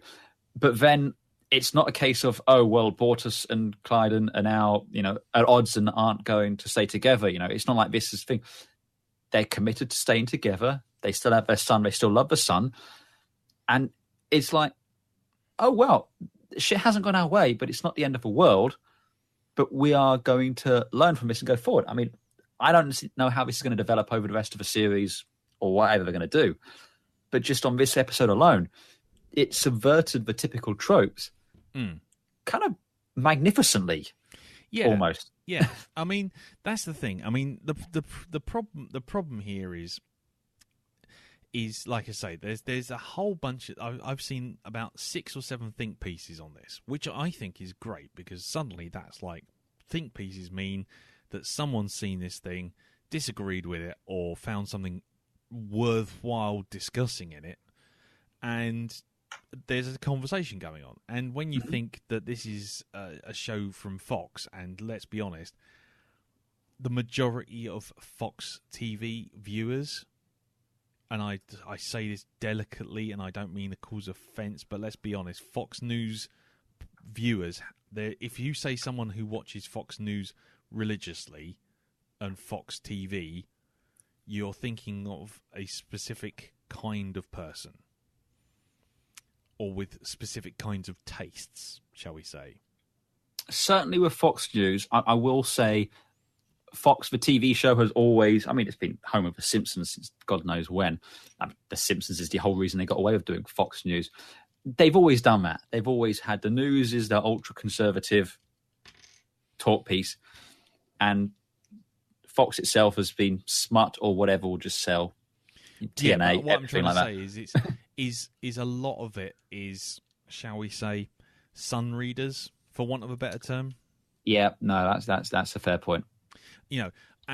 People who have a particular view on things or a particular outlook on life, and they kind of enjoy what they enjoy. And again, like I say, I know this is generalization. I know that. And I apologize if you watch Fox News and you're perfectly fine, and you watch Fox TV shows and you're perfectly fine.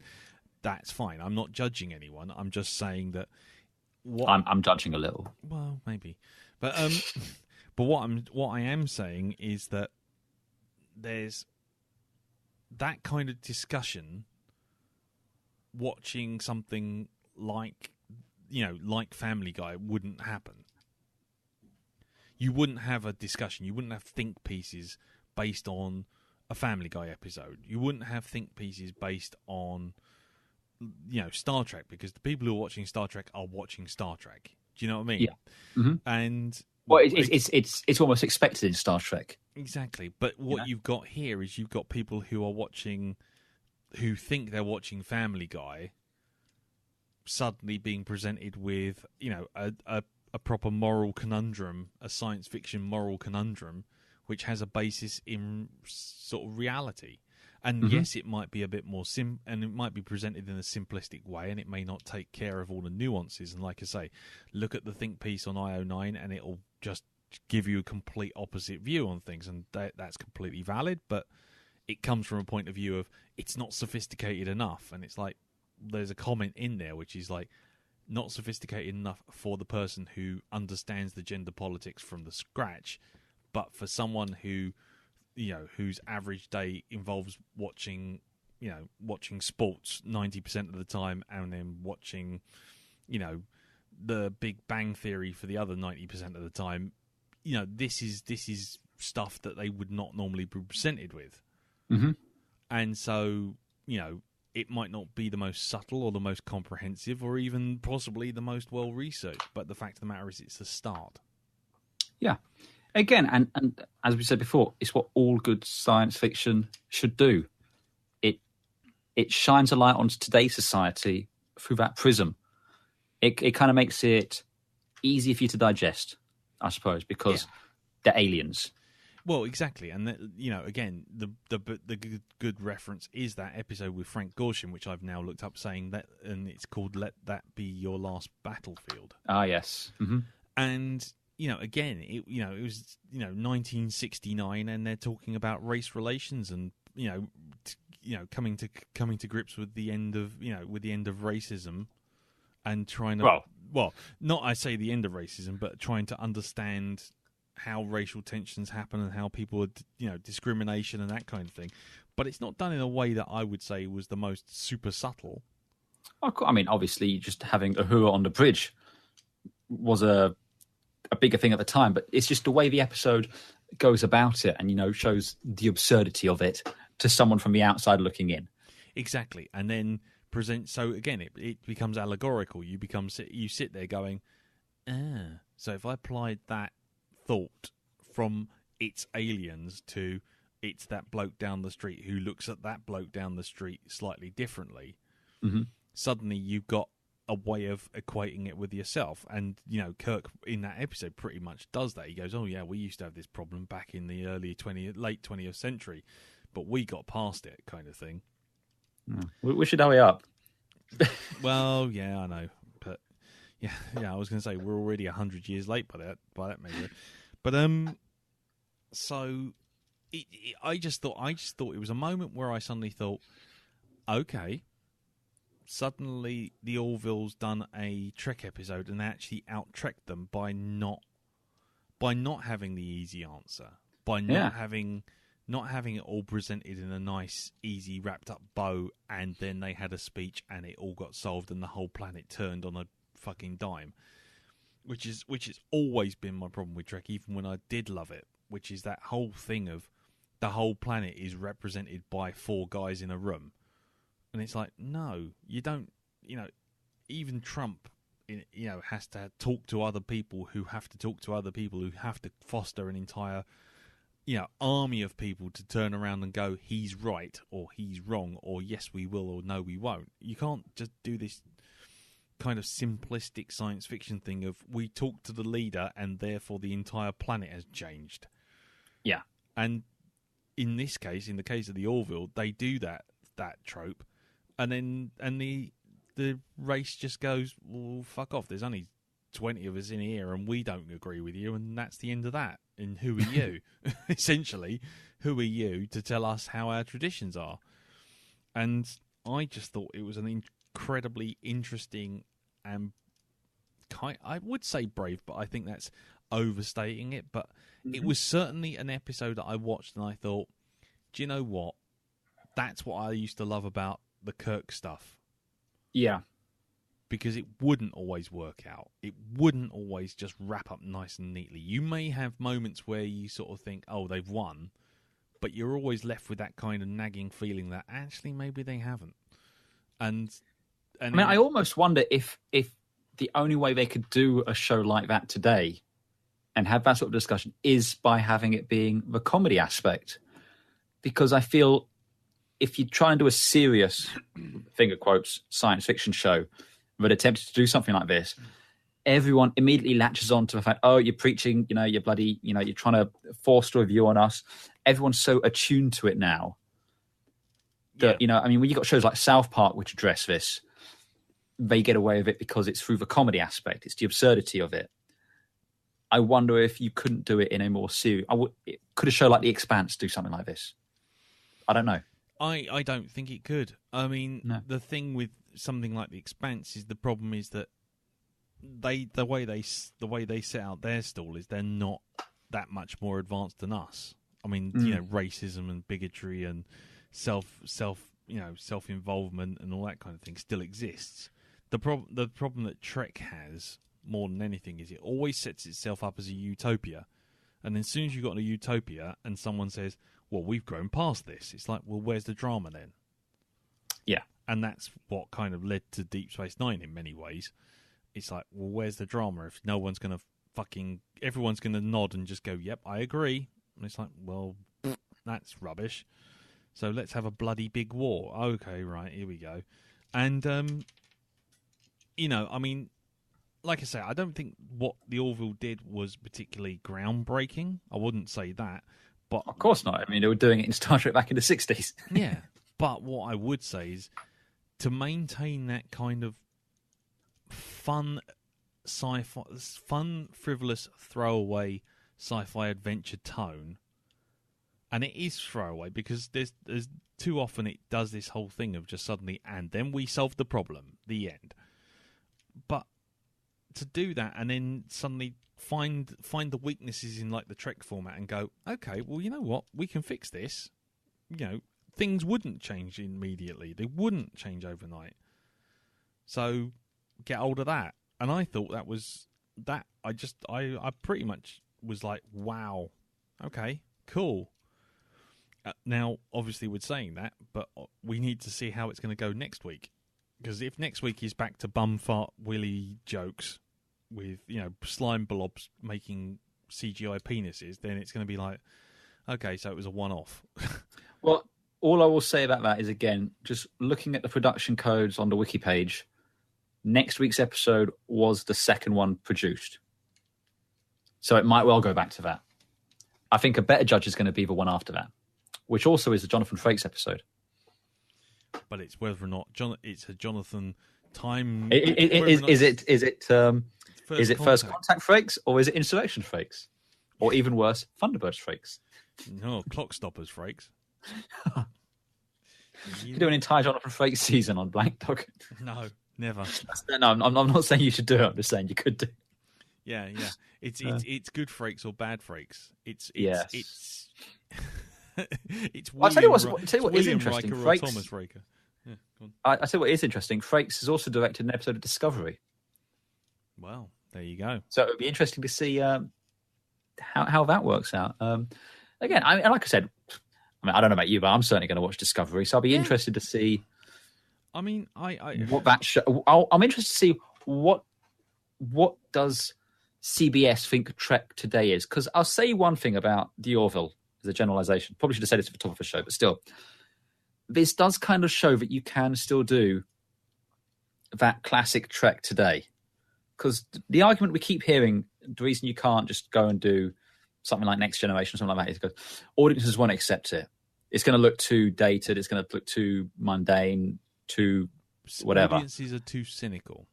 I think that's the one I keep hearing. Yeah, but my point is, this has shown that you can absolutely still do that. There's still an audience for it.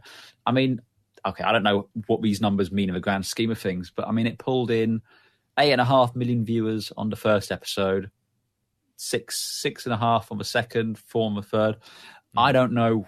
I mean, and on the third one, it moved to a Thursday as opposed to a Sunday. Yeah. But still, I don't know what these numbers mean.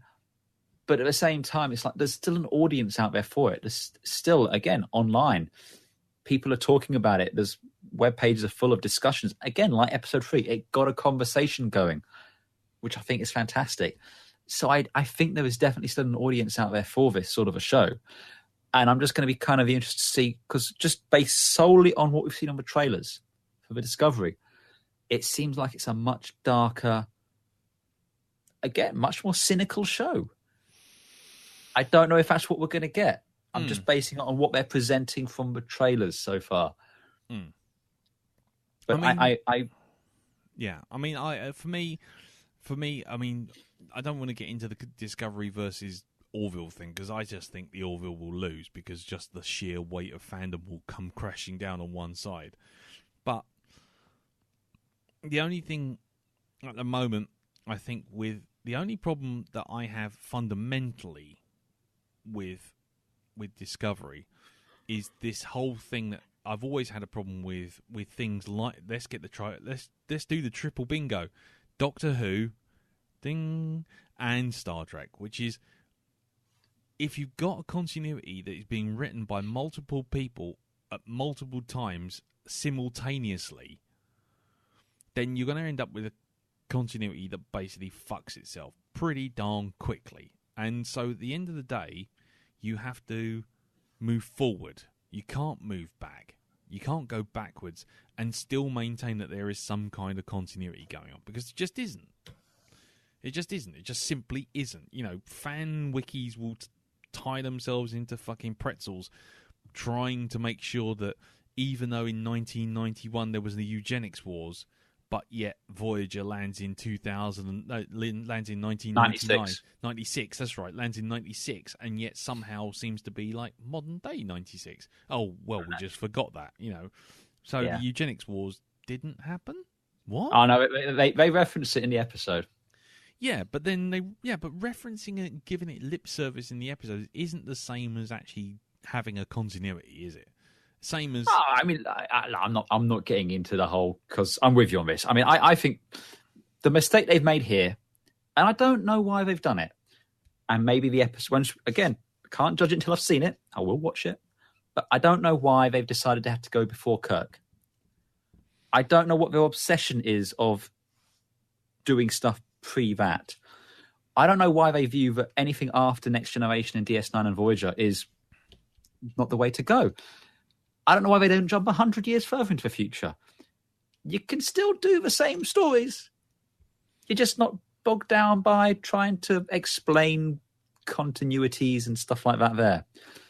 Yeah. You know, time, we're led to believe, never ends. So jump another 100 years in the future, 25th century, I'm on board for that. I'm fine with it. 26th century even. I just don't know why they've done it. Because I don't know why they tie themselves into knots doing this. Maybe we'll find out when we watch it. Maybe. But I mean, hold on, I'm going to sneeze here. But sorry if I suddenly go off. I'm sorry, but it's the thing I find is this. It's not just the obsession of going back before Kirk, but because you can see where that's come from. That has literally just come from the JJ verse. Well, no, they did it with Enterprise as well, though, didn't they? No, that was after. Wasn't it? No, it was before. Enterprise is before Kirk. I forgot about that. Yeah, it was. But and that's my point. I mean, and also, we've known ever since Star Trek 6, they've wanted to do the Academy story. They wanted to do the prequel thing. They've always wanted to go back to how they first met, how they got together, all that. For some reason, this has just been a thread throughout Star Trek since 91, effectively, and I don't know why. Well, neither do I, because the thing is, you know, it seems reductive. I think the whole thing, you know, for a show that's always about looking to the future and looking to the, you know, looking forward, Star Trek does an awful lot of navel gazing, and you know, maybe it's the Star Wars thing, maybe it was that whole thing of suddenly prequels are hot right now or whatever. Again, but it's before those though, even, isn't it? Yeah. But you know, I just think the problem is with anything like that, anything with broken or fucked continuities. You know, let's not pick on Trek and Doctor Who, but like the X-Files or Lost or you know, pick any show where the story wasn't mapped out properly.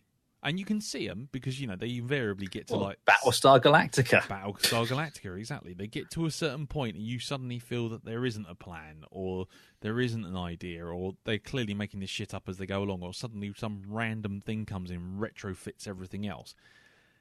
If you're not going to do that, then everything that happened in the past, leave it in the past. And that's the one thing for me that I'm going to be interested to see what they do with Discovery. I would be happy if they just went, oh, this is Discovery, this is USS Discovery, the ships look like this, and you know what? It's 75 years in the future. It's like, fine. Do you know what? Happy with that. But, don't do this Star Wars thing of shiny, shiny ships set with more technology, or even Prometheus and the fucking alien, the bloody Nostromo's got fucking CRTs on the desk, sort of with big punchy buttons. Next thing you know, you're sitting on the Covenant and it's a trawling vessel taking people to a faraway planet, and it's got fucking hologram interfaces. It's like, what? So what? You just lost them in the 75 years? What happened there? Just don't try and make a continuity out of it. Just get the fuck out and just make stories. Don't. I mean, that's the thing. We want good stories. I don't really give a huge fuck when you set your story, as long as the story's good. But that's what I want. Exactly. And you're tying yourself in knots. Because, I mean, that's the thing. They've said, we will address why it looks more advanced. No. I don't want you to address why it's more advanced. I want you to get on and tell me a good story. Because once again, as soon as they do that, you'll find that what will happen is people will just go, well, if that happened, then this doesn't happen. The problem is you're pissing uphill. You're working against a fandom that is more invested in this than the people who are writing the damn thing. So it's true. But I tell you what, we need to stop this now, because we're going to turn into another hour of just ragging on Discovery before it's out. Well, yeah, I know. We're not ragging on Discovery, really. I am actually genuinely hoping that it will be good. I would love to have, with Expanse, Rick and Morty, this, Orville, Discovery. I mean, I would love to be in a new sort of heyday of decent TV science fiction. It's like the heady days of the 90s. You had Next Generation, Babylon 5, DS9, Space Above and Beyond. Yeah. I'd love to be back. Stargate. Exactly. Well, maybe. Who would have thought of the 90s was the peak of civilization, eh? Well, I still think it's 1982, but that's just another discussion for another day. No, it is. 1982 was certainly the peak for cinematic cultural perfection. Yeah. But still, as you say, a discussion for another day. But anyway, so that's it. I mean, we will do a Discovery episode, because I think as soon as we watched it, I think we'll be all over it, wanting to talk about it. I think whatever happens, it warrants a discussion. And I, like I say, I for one, even with my dislike of Star Trek, and again, I think I laid out my stall this time, that it's more to do with how Star Trek hasn't progressed than it is actually Star Trek that's the problem.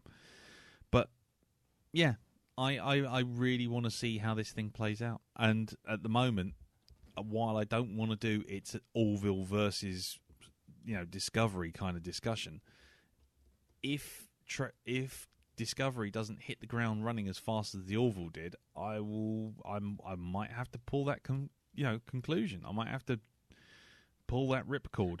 Look, I think that's a perfectly reasonable one to say, just based on it's been a very public, very long development cycle on this thing.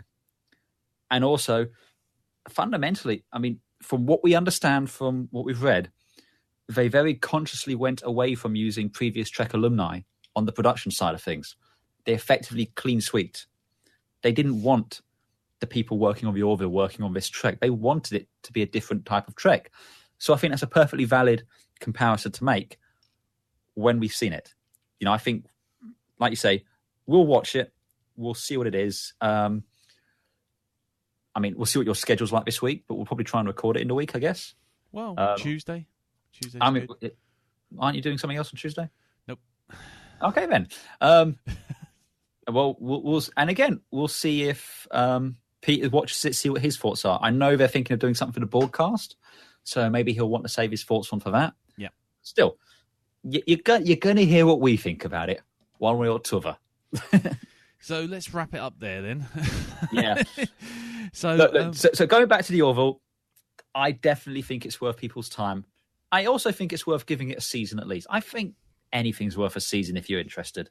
Yeah, well, I mean, at the end of the day, the season for the Orville is 13 episodes. We're 3 in already. Yeah. I think it's safe to say if by episode 5, I think if you're not convinced, obviously, bong out. It's no point.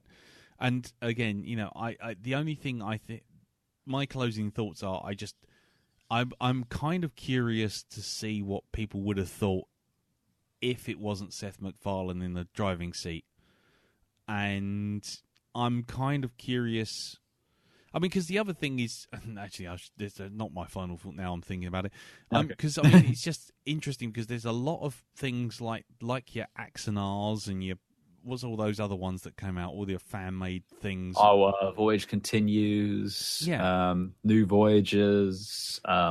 Which are all basically what the Orville is, minus the gags, which is a fan trying to make a Star Trek show. Oh, yeah. And so, like I say, I think if someone wants to watch this, I just say take the Seth MacFarlane bit away. Don't. It is made with love. I think that is very apparent throughout this. It is made with love of the source material, and in that way, it does remind me. Do you remember way back in the mists of time, before the dark times, before we got back to Earth? There was that Red Dwarf documentary with Patrick Stewart. Yes. And I remember him saying how he was flicking through and he caught it. And he was about to call his agent and complain about Red Dwarf, someone taking a piss out of Star Trek. But then he realised it was being done with love. There was reverence for the sort of thing. It's very much in that. And I think, again, not wanting to go too much off of a tangent, that's kind of the difference between Red Dwarf and Hyperspace. Red Dwarf was done with love of the source material. Hyperspace was a very cynical, we're just cashing in sort of thing. Well, so now you're getting me to talk about things like Big Bang Theory, where we're not. No, but I'm pulling the ripcord there. I'm pulling the ripcord. No, but the difference is always the difference between the Big Bang Theory versus something like Community, where one is laughing with nerds and the other one is laughing at nerds. Yeah. And and that's and if you can't tell the difference, go watch a couple of episodes of Community, especially the ones with the paintball episodes, and then tell me which one I'm talking about. Oh, my favourite quote about Big Bang Theory is it's geek blackface. You know what? Actually, sad but true. But anyway, don't watch that show. It's terrible. My point still stands. My point is the Orville it's done from a point of love and reverence for the source material, which is evident both in the production side of things, with the amount of Trek alumni working on it, and from the cast, and with Seth MacFarlane, who is probably one of the biggest Trekkies working today, down to the fact that the only reason he was on Enterprise was it was just after Family Guy kind of kicked off big time. And it was just like, can I really be in your show? Because I really want to be. It was that sort of a thing, So, he loves the source material as well. So it's not mocking you for liking Star Trek. It's not mocking Star Trek. It's kind of, it's giving you that knowing wink and laughing with you at these things. Yeah, it's doing what all of us do. We watched Star Trek, and I'm sure I'm not alone here and sounding like the cynical old git. But you look at stuff and go, okay, so when's this bit, the countdown, going to happen? Oh, there's the countdown. We're 9 minutes in, and 9 minutes towards the end, and now we've got a countdown. And when's Wolf? Why does it always stop at 1? Exactly, yeah. And all those things that you see in things like Galaxy Quest. Whoever wrote this episode should die. I have one job on this ship, is to repeat what the computer says, and God damn it, I'm going to do it. So anyway, yes. So it's done with love, and I'd say give it a chance. If you don't like it, that's perfectly fine. No one's going to force anyone to like it or loathe it. But I just think don't go in with preconceived notions of what you think you're going to get. And like I say, the third episode may not have handled gender politics particularly well, but the fact that he actually did it in a way that Star Trek would have smugly already fixed, I just thought was really, really cool. The fact that it engages in the conversation, I think, is the important thing there. Yeah, absolutely. So there you go. But have you seen it? Have you seen the this show. I mean, Orville, yeah. Sorry, it's all right. I was just trying to get back to the microphone. I'd sort of bent backwards a bit. Chair had sort of rolled out from under me. So yeah, have you seen the Orville? What did you think of it? Let us know. Put it on the Facebook group, which is facebook.com/groups/SpaceDocJury, or let us know on Twitter, which is @SpaceDocJury. But do take a look at it. I mean, it's at least worth a discussion and at least worth a look. It's another spaceship, if nothing else. Well, yeah, I was going to say, which one of us is taking it? I don't mind. I'll take it. I was going to take it. Have we done the Protector yet? Yes, sadly. Well. So it would be a good matchup there, wouldn't it? It would have been, yeah. But there you go. Sadly, we've done that, and we've done the Red Dwarf. Otherwise, that would have been an episode, a perfect episode. Well, never mind. Next time, perhaps. But still, I echo Lee's sentiments. I think it's well worth your time. Give it a listen. Give it a watch. See what you think. And yeah, let us know on the various forms of the internet. Yes, I'm sure you will. Because it seems like no one can bring this show up without someone going, oh, but it is. So anyway, never mind. Right, so until next time, thank you very much for listening. This is one of our longest minisodes ever. In fact, it's longer than a full episode. I think we should just stop calling them minisodes now. So until next time, thank you very much for listening. Do check the Orville out. It's for those of you in the States, it's on City and it's on Fox and it's on Thursdays. Yes. There you go. Very good. So until next time, thank you very much for listening and take care, and we'll see you all soon. Tatty, bye. I should go.